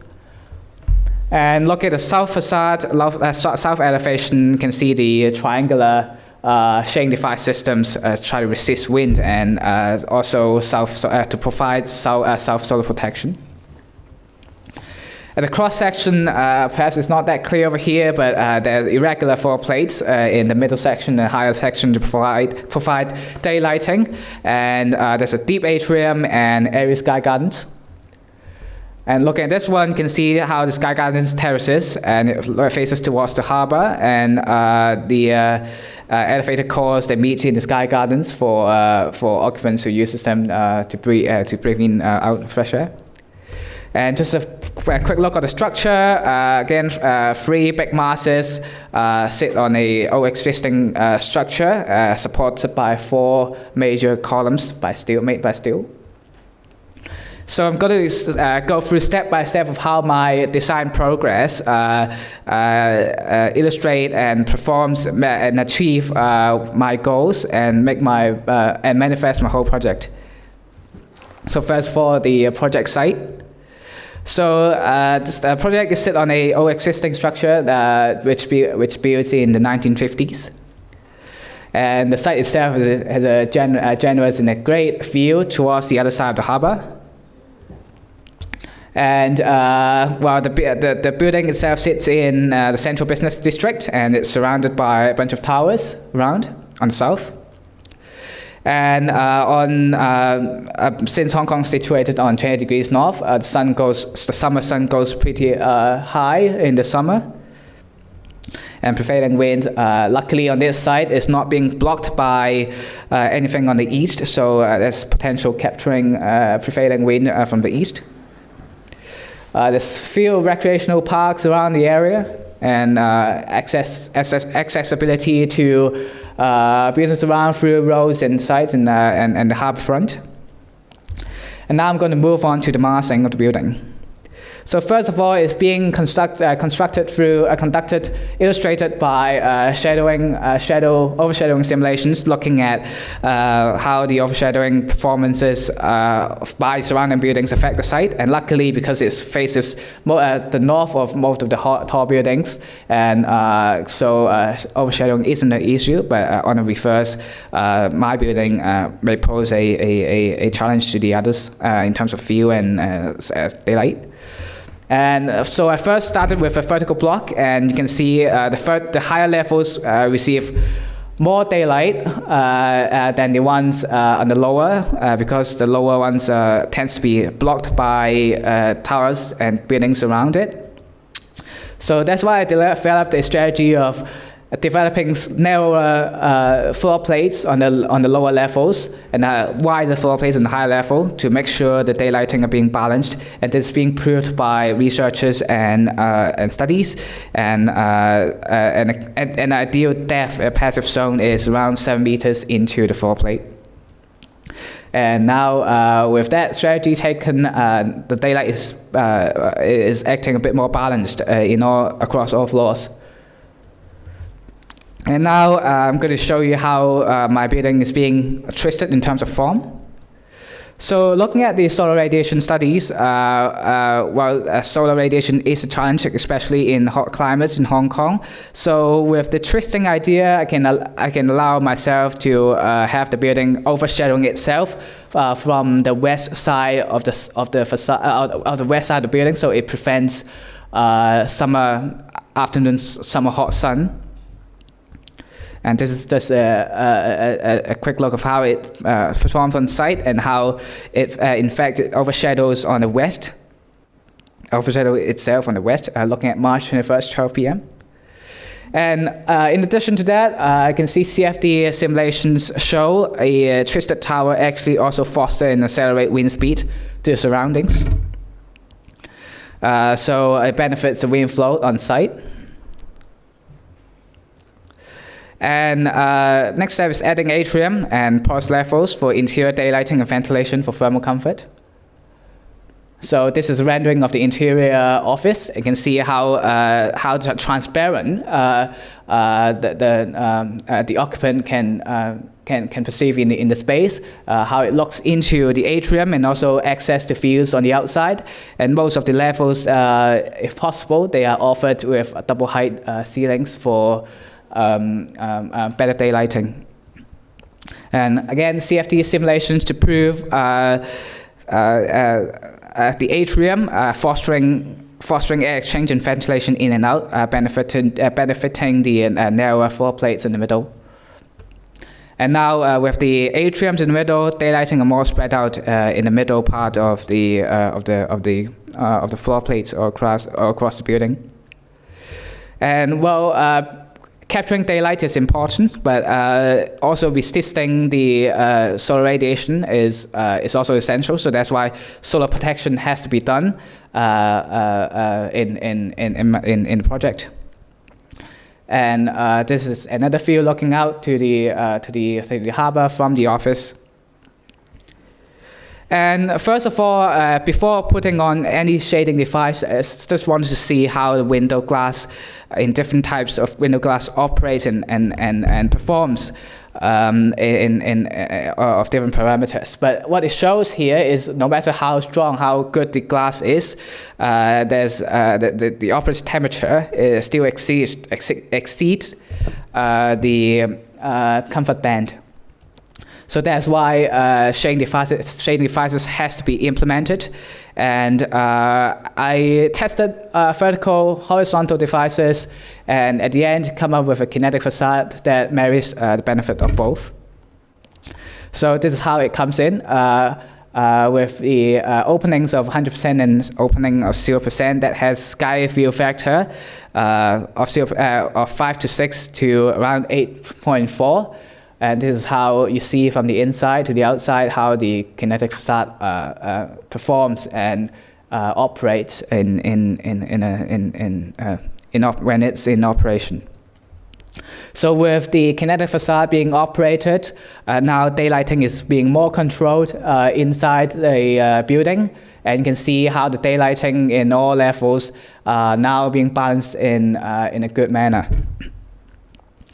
And with useful daylighting, with useful daylight luminance, UDI, you can see all the levels achieve daylighting lux of 100 to 2000 lux. So a very ideal daylighting performance for a working space all across all levels. And next step is looking at how the openings of the kinetic facade may affect thermal.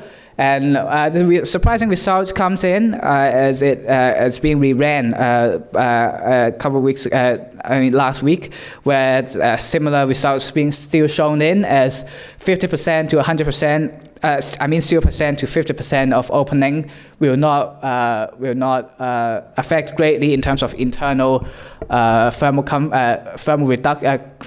operative temperature reduction, where the optimal opening, in fact, is 50% already, because the optimal opening is 50% already.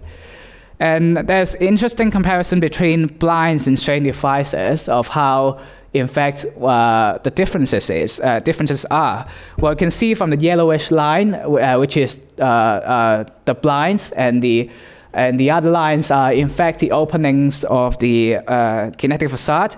None of the kinetic facade actually performs even better than the blinds itself in terms of reducing indoor operative temperature. In a hot summer day, this is taken on a hot summer week.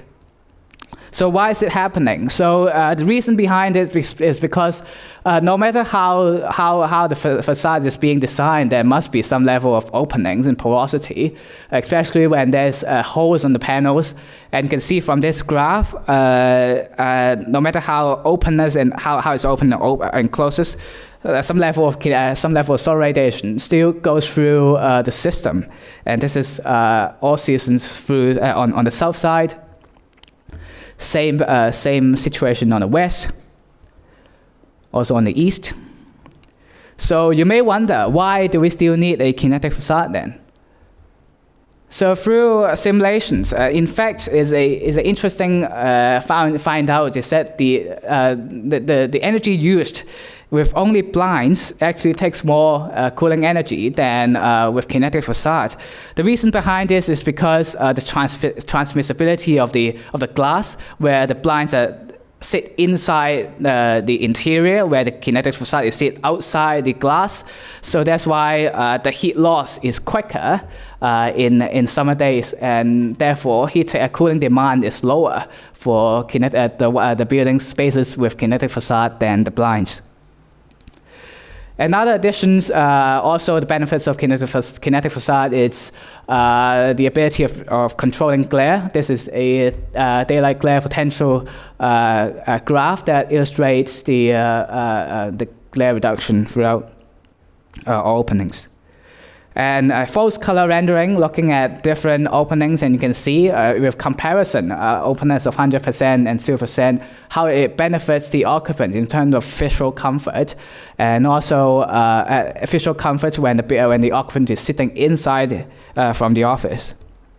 You can see the lighting on the ones on the opening, zero opening ones are less. And so it's a quick look of how the mechanism of the kinetic facade might work. A simple system. 1 minute left, yes. Okay. Okay, so it left to why it's being, how the furniture and desks are being placed around the floor plates. And you can see how the middle levels, the desk and furniture can be placed around the atrium and also the periphery of the building. Similar case on the higher level floor plates. So the next step, quick, also because the car park structure is also part of the renewing program. So just a quick renderings of visuals to look at how the future might look like of the car park, of steps of how it improves it, having stores and improving daylighting and new skins. And also providing an airy sky garden. And the last stage is to provide a good UTCI throughout all levels. And this is the higher level sky gardens. You can see how, sky gardens.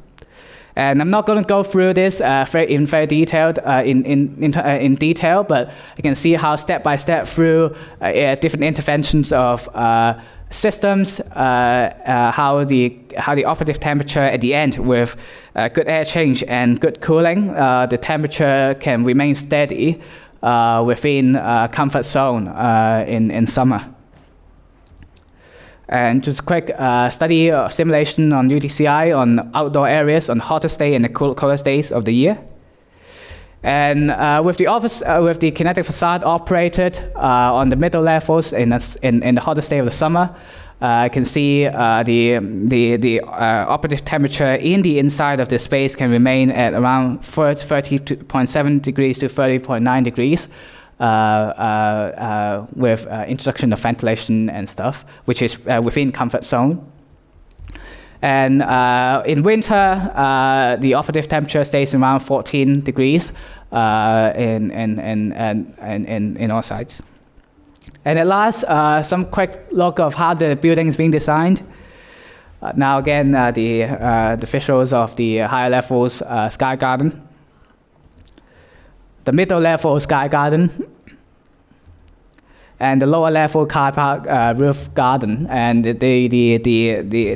parametric roof really emulates the interest of the public going up to the site and to use it as a viewpoint to the harbor. It's a quick look of the new car structure with now shops in. And therefore, with all the studies being taken, the operative carbon reduction can be achieved, and the energy performance is now among top 25 percentile of the similar premises simulated by the Energy Mechanical System Department of Hong Kong, and which is a good result. Yeah. And also, lastly, embodied carbon values. In comparison, you can see how the bamboo material contributes only 1/3 of the embodied carbon than conventional concrete steel buildings. And there you are. This is how the building's being designed step by step throughout all, and how it reduces carbon operative carbon and energy. And findings. And yes, that's it. Yeah. Oh my God, so many last slides. Yes. Okay. Yeah. Anyhow, thank you. Thank you. Who wants to start? Yeah, I will start, and then very briefly. Eugene, well done. This is a very well organized and attractive presentation. I think I'm going to call it accomplished presentation. Thank you. All of the presentations that we've seen from the lecture hall have suffered in terms of resolution, and this one was not an exception, unfortunately, which makes it impossible for us to comment back on some of the questions that you've raised and some of the questions that we had discussed in the past. So I will pass on these. Just going to the end, and I was thinking, comparison of your design with the base case, or comparison of your design with a range from base case to worse or better in between. I think in a way that you've covered this, but I'm not that sure, and I want to raise it as a question. This, in fact, was not done clearly. It requires clarification. Okay, in that case, I would very much encourage you to do so, because it will give a clear and a very important sort of conclusion to your study. Right. Yeah, I'm done. Thank you, Simos. Who wants to follow? Jorge? Maybe I can. Yes, Joanna. Okay, sorry. Just a quick comment. Yeah, very beautiful to see the design development, and Eugene always presents so well. It's always a pleasure to attend his presentation. Just one comment, Eugene, that if you have the time in this last few days, I think I would like very much to see more with some numbers and also qualities, the conditions of the sky courts, of the courtyards, the gardens, the sky gardens, as you're calling. We are in a tropical, warm and humid climate. It rains, but it's also very windy. You are near the bay. If you could dedicate a few hours and be more specific about the conditions of the courtyards and when and what can be done there. Is it to be used as long as the internal spaces are to be used? What levels of protection are you really offering? You spend a lot of time justifying the kinetic facades, and we know you were challenged in that aspect of the design a few weeks ago, and I think you made your case very clearly. But I would definitely, now that you've done that, move to the sky courts if you have the time and explore a bit more its conditions. I think will add a lot to the design, the quality of the design. Thank you, Joanna. Jorge? Yeah, thank you. Can you hear me? Yes. Yes. Yeah, I think the design of this high-rise, is consciously a design that does not follow conventions, and I think there is also an architectural statement. I think it should be done or should be made explicit also in the report, because it's not that the shape and the form responds only to the performance, as sometimes it seems if we follow the discussions and the explanations, but there are also a space to choices. I think it's an interesting design approach. It's quite innovative, or maybe not so innovative, but nothing similar to most of the buildings that you can find in Hong Kong. Leaving the structure, emphasizing, enhancing the porosity, and this expression or intended expression of the functions. I think that's very interesting to translate it also in the architectural statement. And then as for the environmental objectives of reducing the carbon and embodied, I think maybe some clear disclaimers of the assumptions and the quotes that you are taking should be also added to the analysis and to the comparative charts when you compare the alternatives. For instance, in your kinetic facade, not sure what the materials are. According to the images, it seems it's metallic, and so that would be an additional carbon footprint for the building compared to other materials that are not so environmentally intensive. If that's made of bamboo as the structure, well, that would be even better. Yeah, that's being discussed in the report. It will be discussed in the report. And what I'm aiming is around a free ply, either plywood or bamboo wood, ply. Panel. Okay, I think that would make it more consistent, especially because although the quality of the screen in this stream didn't allow us to see the performance so clearly. The kinetic facade didn't seem to offer so much of a difference in energy consumption in the end, as you mentioned.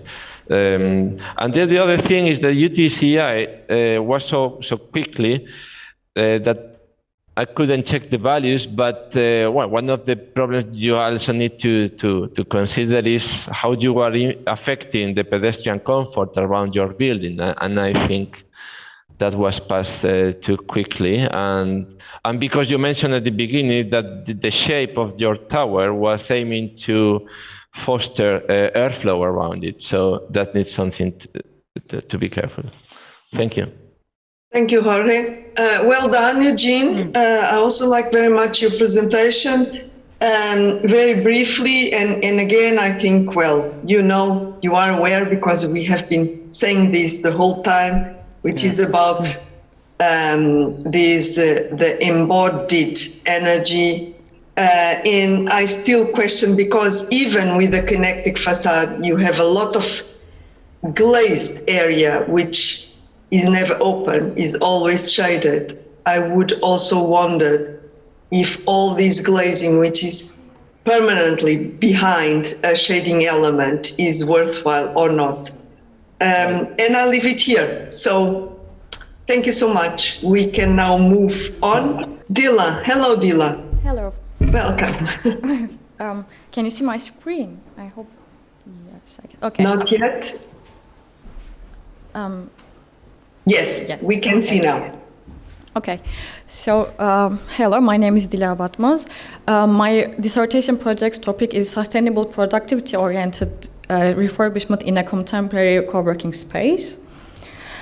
So as the research questions, first I wanted to talk about the difference between co-working space and a regular office space, because a majority of the existing regulations is actually based on the traditional types of offices, and the co-working spaces actually has different types of needs than the traditional offices. For example, there are various needs in a co-working space which will be different by each user, because each user will use different types of working method, so they will have various needs. And a major problem in a co-working space is usually noise, because there will be lots of people working together or coming and going at different times, so there will be the noise will be a major problem for a co-working space. And as cited by many articles, actually density is a significant factor in a co-working space also, because as you can imagine, density creates a lot of high internal gains and will affect the environmental features of the existing structure and may create problems. And another different fact of co-working space than the regular traditional office building is changing occupancy patterns between different users. And another research question that I have is how environmental factors is affecting productivity. First, thermal comfort is actually even if the temperature is within the thermal comfort, if the temperature is higher on the higher bands of the thermal comfort, then the productivity will be decreasing according to the articles that I read. Regarding daylight, so actually in traditional office spaces,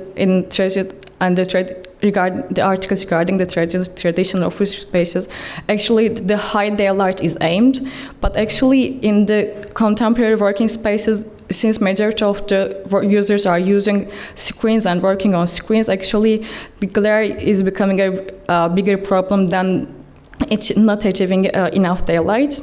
And access to nature is actually one of the most important elements regarding the office spaces and creating productive spaces, because studies have shown that even a glimpse of natural elements, such as just a natural use of a natural material within the building, such as timber, is increasing the productivity significantly.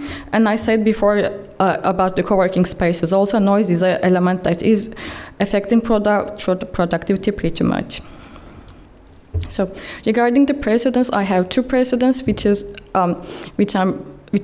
I studied. First one is Six Horsemen Road, which is located in London, and is a productivity-oriented building that is made to be sustainable.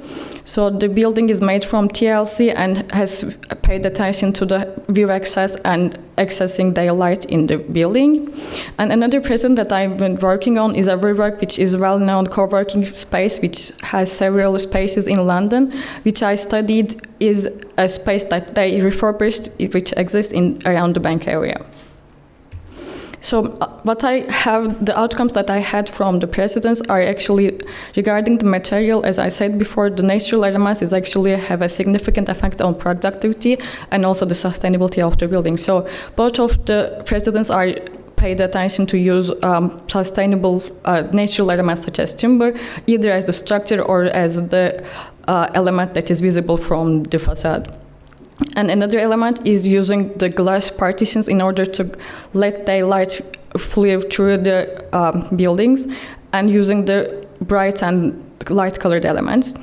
Additionally, also both of the presents are used sound-absorbing elements in order to cope with the noise situation which may be created in the co-working space.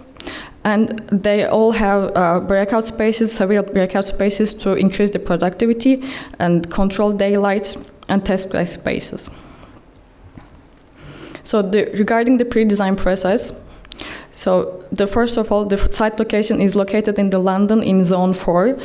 The reason I chose the Zone 4 as to create a co-working space is actually based on the articles that I read before, and the articles are suggesting that the future of the co-working spaces actually are in the residential areas rather than the city centers, with COVID happening and the trend of working near home instead of working from home. So regarding the London climate, actually London is a pretty known climate for all of us, but so a majority of the months is actually below the comfort band and doesn't have enough temperature and can be cold. But actually, when you check the temperature on a daily basis, you can see, especially on the summertime, it can get pretty hot. It can get too hot to be comfortable also. So regarding the site I choose and the building that I want to do the refurbishment is actually a building that is located in as I said before, Zone 4, and is actually in bus route, so it can be accessible through public transport, and it has a variety of different shops and restaurants to reply the occupants' needs. So the building, further on the building analysis, actually you can see that the building is now in an abandoned condition and it is not in a good condition right now. But so the building has been built in 1911 and has an Art Deco renovation had an Art Deco renovation in 1930, which had this facade that exists now, which, as seen on the previous pictures, it's not in a perfect condition right now, but found dearly by the residents of the neighborhood, and they want to preserve the residents of the neighborhood's aim is to preserve the facade actually that has had the renovation. So the building has been stopped being used in 1970s and decided to be refurbished in 2018. And actually, so in addition to the creating a refurbishment on the existing building, I want to use the neighboring site to create an addition to the existing building. So regarding the massing, the first part of the massing was to match the existing building site in order to create a balanced view from the front facade. But when matching the existing height, actually is creating a really narrow urban canyon, which is actually resulting in reducing the daylight on the existing structure and reducing the solar radiation on the courtyard that I want to create in order to let the user have a natural access to natural space and outdoor space. So the second step of the massing process was to reduce the height of the new build structure on the south part of the facade, so that from the front view it will be matching, but it won't create a narrow urban canyon. And the last part of the massing process was to increase the facade from the front elevation in order to let the residents of the neighborhood in the courtyard with the users of the co-working space. So first of all, I wanted to check the courtyard and the microclimates in the courtyard, because a courtyard is one of the most important elements on the co-working space, since it's producing an access to nature and producing access to outdoor spaces, which will be an addition to increasing productivity. So as you can see, in different times of on the summertime and different times, so I check the times which I expect the courtyard to be used in the break space, which may be at the lunchtime. So I check the UTCI in between 12 to 14 on the summer periods, and as you can see, thanks to the elevated space on the front, on the north facade, when the courtyard itself is not comfortable because it's too hard, actually the space under the elevated space creates a comfortable space, and when that place is too cold to be comfortable, then the courtyard itself is created a comfortable space. So regarding the facade, as I said before, so the residents of the neighborhood is fond dearly of the existing facade and wants to preserve the existing facade. So what I wanted to create is a similar features of the existing facade, which is repetitive vertical elements and actually repetitive a similar height, as I said before.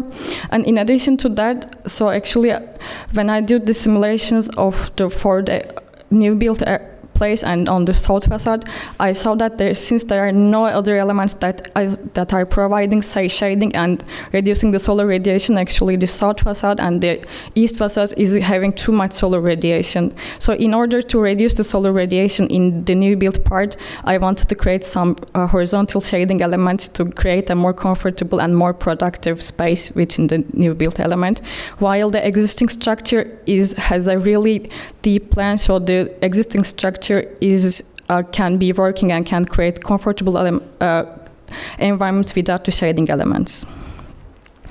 So regarding the interior elements, as I said before, access to nature is actually one of the most important elements in order to create a productive environment. So I paid attention to creating access to natural elements within the interior elements and with the courtyard. So I wanted to create a green core, which is actually creating the daylight for the ground floors also, and actually creates a green wall, which is helping for reducing the noise and actually clarifying the area also. And regarding the noise, as I said before, so the green wall is actually helping to reduce the noise and reduces the too much noise. And another element that I paid attention to regarding the noise is that different spaces actually will create different amounts of noise within the building. For example, an office space will be less noisier than a hot desk space or a breakout space. So I wanted to separate those spaces within the building or add some additional elements that are reducing the noise, such as carpets and timber structure, additional to natural elements. So regarding the daylight, actually, as I said before, since the existing building has a really deep plan, it is actually a bit challenging to create the useful daylight within the building. In order to create the useful daylight, I actually added a skylight, which is connected to the ground floor through the atrium it has in the middle. So actually, all the floors is achieving usable daylight within the study and workspaces, while some of the front facade is not achieving the usable daylight, but the front facade cannot be altered because of the facade that has to be preserved. So rather than trying to alter the facade, I actually try to use this space with the spaces that won't need much daylight.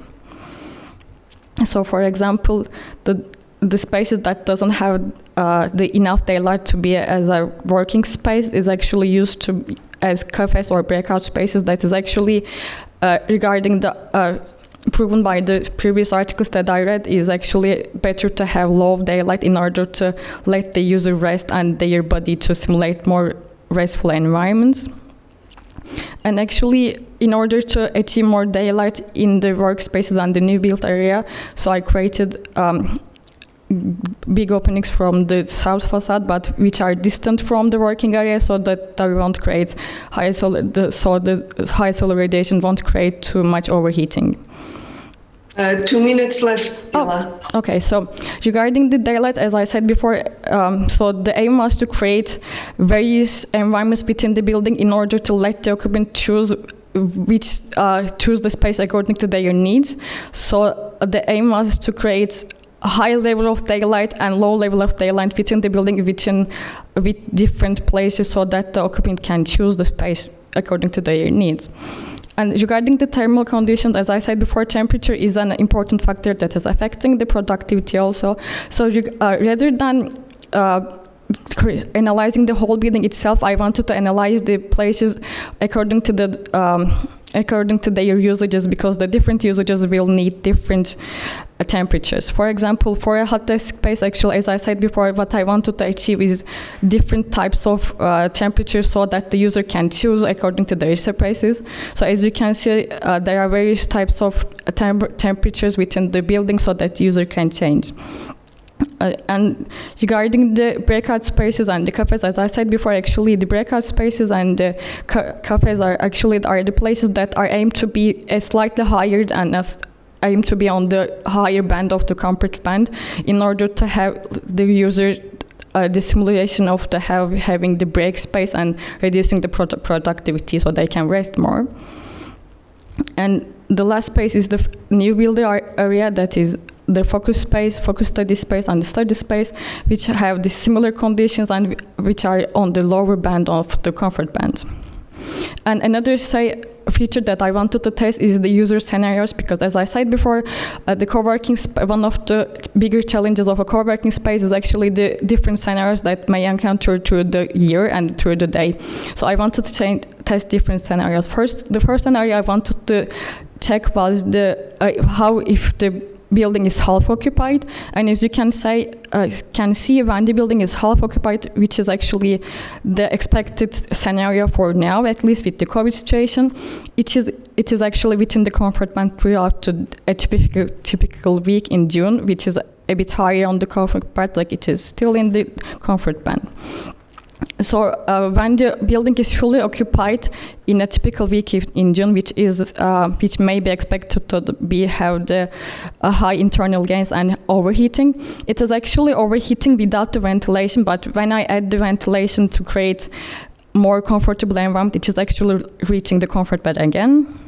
And the last scenario that I tested was the scenario which is expected to be created after the COVID situation, which is actually the building being fully occupied through the day, but being less occupied during the break times, during the lunch times. So as you can see, without the ventilation, it is not actually as high as it was before when the building is fully occupied through the day, but there are some times that is actually overheating again. But when adding the ventilation again, it is actually decreasing, and it is actually reaching the comfort band again with different types of temperatures with different working spaces. So another addition to ventilation, which was existing before, and another feature that I wanted to create to prevent overheating is actually creating the ventilation through the atrium, so it can let the hot air out through the summertime and let more solar radiation in during the winter time. And lastly, I wanted to check the energy loads. So I checked the energy loads as the whole building and as the new building differently in order to check, because since the new built building is a new building and that can achieve better results, I wanted to check it separately also. And as you can see, the new built building has 15 kilowatt of energy loss, annual energy loss, floor normalized, while the whole building has actually 31 kilowatts of hours. And this is the final end result. Thank you, Dila. Thank you. So, who wants to start with some comments? Jorge, do you want to start now? Okay. Thank you. Okay, thank you. I think it was a very good presentation in terms of the contents and the timing and the quality of the images. I think you covered a lot of things. You started by explaining the form of the building and the relationship with existing structure, the criteria to define the zoning according to different aspects like noise, daylight, and the operation of the building. So there isn't much of that we can, at least that I can suggest to improve in these last days. But perhaps there is something that you could pay some attention, which is the fact that the building seems to be very responsive to variations in occupancy. In these last graphs that you shown, we could see how the temperature goes from nearly below 20 degrees, 18 degrees during the night, and then during the day it goes to the upper threshold of the comfort band, close to overheating, and it's not a particularly hot day in June. So the maximum temperature is 20 degrees, and the minimum during the day is 10 degrees. So it's quite. These are quite favorable conditions. So, and considering the tendency due to global warming and also the urban heat island effect and the occurrence of heat waves. So perhaps it could be of interest to test the performance of the building also under some more demanding scenarios other than this. Thank you, Jorge. Thank you. Joanna? I can just add one comment. I also enjoyed very much. I thought it was very clear. You're very coherent, your objectives with your strategies and your results. I think, again, it's a very successful, environmentally successful intervention. At least that's what the numbers, the performance studies are showing. The only thing I agree with Jorge, there's very little to suggest. I think it's quite comprehensive and clear. But I have a quick question and one suggestion. Maybe what you could do, this issue of the environmental diversity, that it's one of your big themes. And then in the end, you show the different thermal conditions in different parts of the plan, talking about the existing building. I don't think you're showing that very well. You can be more expressive in the plan, in the section, overlapping the temperatures with views of the space, with activities, things happening. And in that process, if I understood well your graphs, some of the spaces, I don't know which ones, because it wasn't very clear again, but there is you're often at the very close to the top of the comfort zone, which poses a risk of overheating, especially in the future of climate change, like what he was saying. But I'm not sure if this disappears once you make use of the ventilation, as you showed in the end. That's discussion. First, highlighting the environmental diversity, overlapping with the activities in a much clearer visual way. I would definitely invest some time on that. and then discuss this potential risk of overheating and how could occupants react to that, adapt. Your atrium probably is doing that, but is it a decision of the occupant or not? So maybe if you can discuss that a little bit in more detail, it could be interesting. And then the question is, you don't need to answer, but you spoke about the vertical elements, and right afterwards you showed the new building with horizontal shading, and you didn't say why you went for that choice.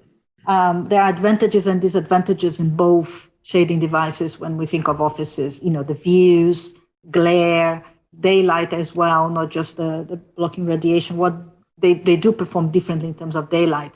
So I think if you are making that statement about the vertical elements and then you talk about horizontal shadings in the new building, I think you need to justify that, maybe use performance studies to justify that. But great piece of work. Stop here. Thank you, Joanna. Simos? Yeah, I mean, I fully agree. But I have one observation which I have made many times, and that is that all of your presentations have a wordiness, that you use a lot of dialogue. And in some cases, that dialogue has not been filtered critically. So it is in the sense of, I want to do this, and there I would like to have this, and so forth. Now, that, up to a certain point, that is fine. But if it becomes systematic, it is not fine, because it dilutes and potentially undermines some of the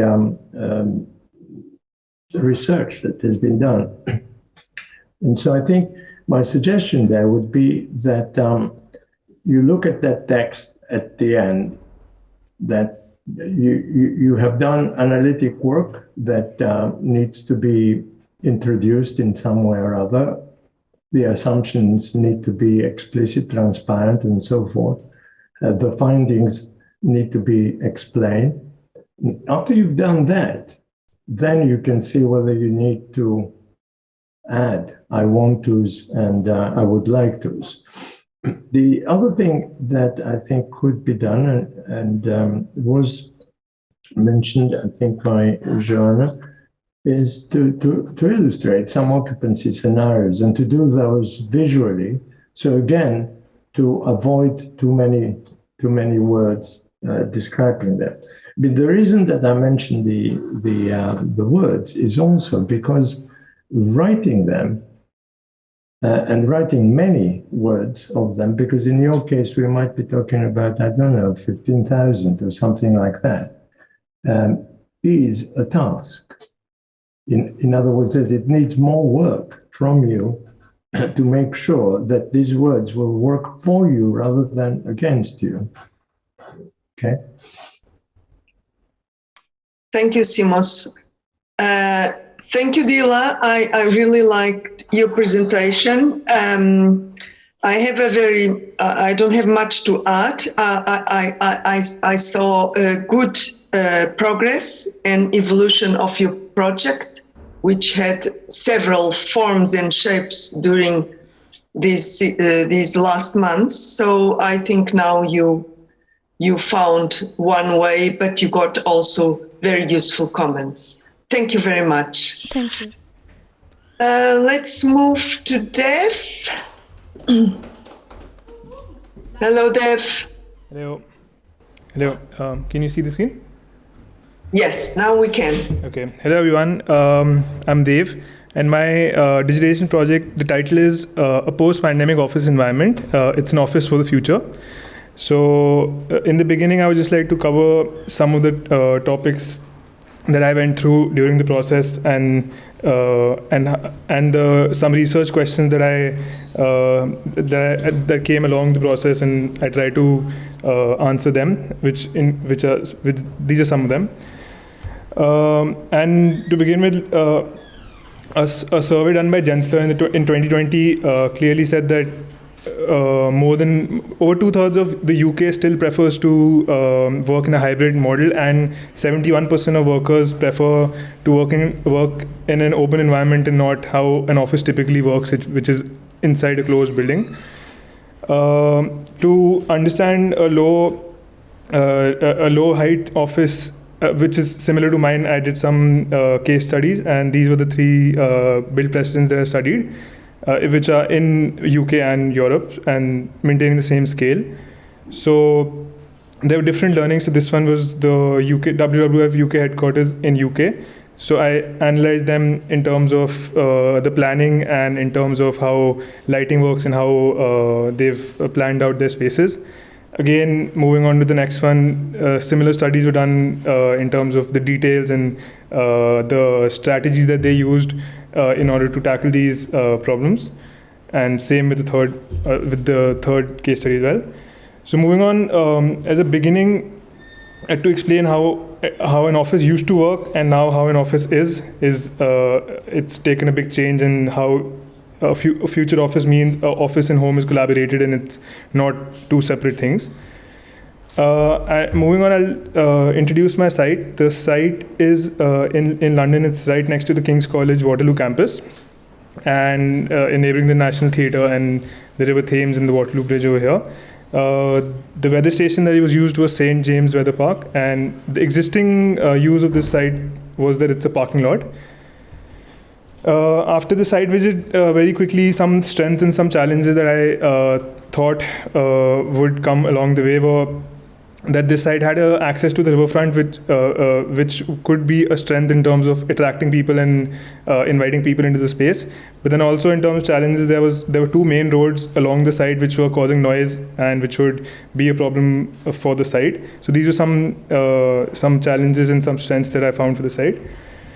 Moving on to talk about the weather of London, it's the comfort band lies between 18 degrees and 26 degrees, and with maximum temperatures going up to 30 and minimum going to -2 or -1. And this was the weather chart that clearly shows the wind directions and what to look out for during the design. How the form progressed was, after doing some studies of shadow and radiation on site, I kind of started placing the massing on site, and secondly, and providing a big public space in the site. The next step was how to make voids in the design in order to invite people, and also to protect the public space from the wind. The public space was sunk in by a flow. Then in the third step, what I focused was how to give more circulation in the outdoor environment and move away from a typical office of how a lift and a staircase is inside a building and there's less connection to the outdoor environment. And then moving on, I try to increase accessibility to make it a more friendly site. And again, how it's moving away from typical cores inside a building and to a newer way. Then, because the orientation of the site, shading elements were required to tackle sunlight and the glare. And finally, to promote more of electric vehicles, and there were solar panels and charging points provided at different locations of the site. So this was what the final form looked like. As you can see, it's stepping up on 3 levels with circulation on the outside, on the outer levels with a huge public space which is sunk in, and at different locations there are ramps that are providing access to the floors. Moving on, there were some attributes that I kind of considered while designing the interior, because for a post-pandemic office environment, these are the steps that have to be taken now, and it has to follow some guidelines. So these were some attributes that helped me through the process. So now, beginning at the site, this was the ground floor, and what I tried to mainly design was give ample amount of open environment and spaces to move away. Like, it's not a fixed desk. The person could move from his desk and come out to an outside environment. They could shift their workspace and have pleasing views to look at. So, which is very important in terms of the future, when people say that most people want open office environments. And in terms of planning also, it's moving away from workstations, and it's moving to more collaborative workspaces like meeting spaces. So that's what in the plan I try to incorporate, that it's less of a working station kind of a design, but it's more of where people come and collaborate, share work, and then go to their own separate places. This was the first floor plan, and how I explained the ramps going up and outdoor circulation. So it's clearly seen that in an office, people can easily step out, and it's not a confined building, and there's no access to the outdoor environment. So in this case, I tried to do that, in which it's very well connected with the outside and the inside, and while giving the circulation also on the outdoor and not inside. And again, this is the second floor plan, in which we can again see how the outdoor environment is connected.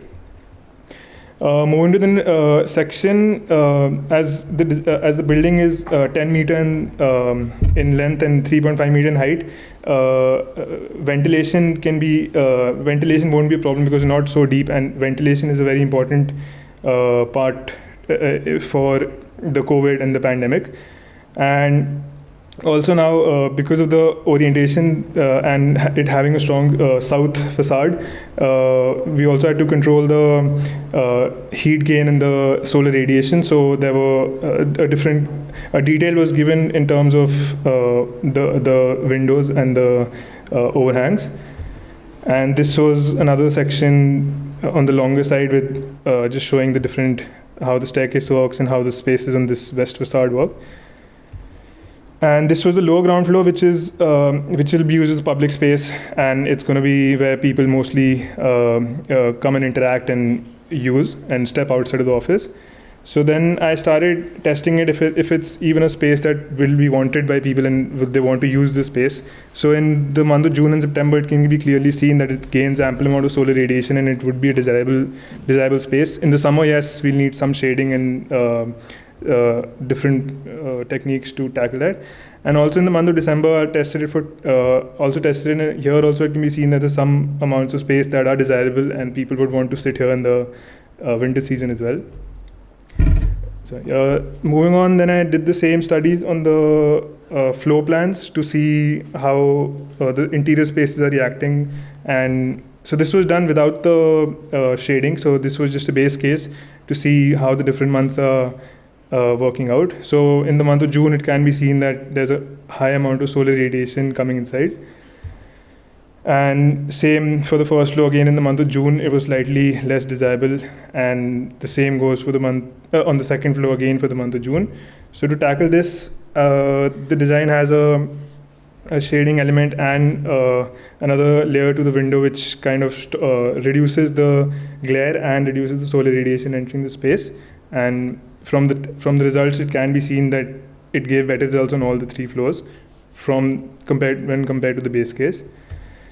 Moving on, I divided the zone into 6 zones, and as the plan is very open, and I divided it just into 6 zones to test the comfort and indoor comfort. So I set different settings in terms of when will the natural ventilation for indoor start, at what temperature, and when does the heating for an indoor space start, with different occupants, lighting, and equipment. So in both the summer and the winter months, it can be seen that all the 6 spaces were falling into the comfort zone. And from the total annual energy calculation, it could be seen that 26 kilowatt of energy is required for heating up the building in the winter, and 8 kilowatt of energy is required for lighting, which is not very hard to obtain. And the site having solar panels and PV panels, it will be enough to be self-running and make that energy. Then moving on, I did a building material study and a global warming potential study for the design. So I broke it up into different parts. So in a building, like how the substructure, facade, slabs, and with the areas and what materials being used, I calculated the global warming potential of each element and what's good for the environment and what's harming the environment. And I will be moving on to finding a total and coming to a conclusion with this. And this was finally how the site was looking in terms of views. And as we can see, I spoke about the public space here and and stepping up of the masses, and here the staircase sitting on an outdoor environment. So this kind of becomes a very inviting space, and a space which an office environment would enjoy, and it's nice to use the space. So these are just some of the views. I have some views, and this one's on, and again this is showing the view of the ramp and how it's going up. This is from the ground level, and this one's from this inside of the staircase. This is how the outside of the floor works, and it's got shading elements, and how the window has another layer. And these are just some of the views. And this is the vista that kind of drove the form in terms of connecting to the riverfront. So this is also a very interesting space to look at. And this is just some more views. Yeah, no, that's it. Thank you, Dev. And Paolo, can I start that? Because yes, please do, Simos. Dev, that was a good presentation. I'm very pleased that the way that you're illustrating the scheme. I think your approach, which I'm sure there will be a criticism geared towards it in a number of different ways. However, it does make a serious contribution to the conversation on the office of the future. And therefore, I think one of my suggestions would be that you go on illustrating its situation within the site and with the surrounding buildings. As you were, excuse me, as you were giving the presentation, I was thinking then, well, very easily that low-rise building could be swamped by its surrounding brothers and sisters, and that could put it at a disadvantage. And I think it showed that it doesn't seem to be the case, but it was the environment that the sort of slice of the urban environment that you chose realistic, or was it artificially constructed to receive your building? I think maybe removing yourself a bit further and look at it again. I think that would be useful also, both in terms of consolidating the design, but also in terms of answering criticism. I don't have anything else to add. I think it's a good project to be continued as an interest, not to be left, as just a thesis. Thank you, Simos. Joana or Jorge? Yeah, I can jump in very briefly to comments. I completely concur with what Simos just said. I have a technical question and then one suggestion, Dev. The technical issue is, you don't need to respond. Is also a suggestion. The technical bit is when you mention the ventilation and you say ventilation is an issue, it's more and more and will be very important, of course, with the warming of the cities, but also with all this future pandemics, maybe in plural, God knows. But it's not just about the cross ventilation. And as you're raising the point, and as you're rising for the post-pandemic or the pandemic scenario, and as it is the office of the future, I think it will be worth dedicating a little bit of time and explain a bit more what does it mean for the ventilation. What I'm trying to say, I'm going to try to be brief. I'm not being brief. In the winter, it's even more complicated than it's going to be for summer. You have a good plan, a narrow plan. You can achieve your cross ventilation. But how much more fresh air do we need now than the standards used to say before because of air quality in the future pandemics? And what does it mean to heat losses? And how do you keep, if you're doing this naturally, at least for most of the time, how can you compensate that? So there is a question there in terms of thermal performance of mild days and cold days related to the intake of fresh air, that if you have the time to explore, or at least put it as a question, I think it's important to acknowledge. And the second point, briefly, is something I already mentioned before, and I would say it again because I know you have a little bit of time, not much, but a little bit. Despite all the qualities that you described well, it will be important to see it visually, like Simon's already mentioned. And what I mean by seeing visually is how your building changes between a colder day and a warmer day. And how does it affect the occupation? If it's a warmer day and you have nice transitional spaces like you do have, it will be empty inside and people will be working outside. So do they need umbrellas? Do they need pergolas? You show the corridors, you show a bit of the space, you show the sitting area. So it's there, but maybe you can highlight that. And then, but on the opposite side, you only showed the nice day in London. And we know London doesn't have only nice days. So what happens when it's more gloomy, a bit colder, a bit wet, a bit windy? Where are the people in the spaces? And does the facade changes? Does the shading becomes shutters? So that there will be a change. There should be. So if you can show that, even if it's one image, it will be, I think, it will be very nice. It would add a lot. So that's my suggestion here. Thank you, Joanna. Jorge?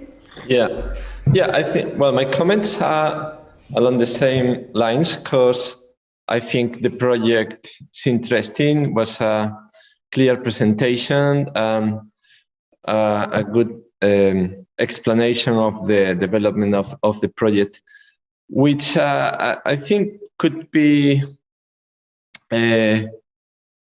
become a little clearer, is the relationship between the performance and the design strategies, as we saw in some previous examples as well, is that in the end we are shown some very good performance, but it's quite difficult to relate that to any specific design hypothesis, or even to a combination of design hypotheses. Because if you look at the building and you look at the spaces, it has interesting features. It takes into account aspects like solar protection, like the depth of the space, the massing has been informed by careful analysis, but we are not sure the extent of which every design decision is contributing, or we are not completely, we cannot be completely sure whether there is one of these elements that is making a difference, and it would be interesting that to clarify those connections, because the performance that we are seeing is quite good. It's quite, or it's too good to just leave it there without any further explanation.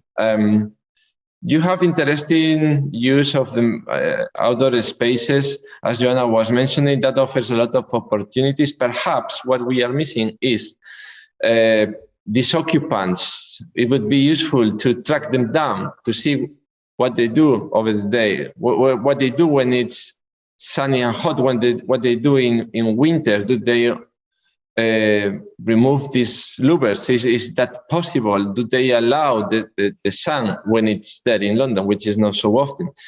And also, because of these different alternatives that the user are provided, maybe reducing that to a single value to define the performance of the building, perhaps it's an oversimplification. And perhaps these different alternatives, what they offer is a range of possible, a range of performance. It's not a single value. Thank you. Thank you. Okay, thank you, Jorge.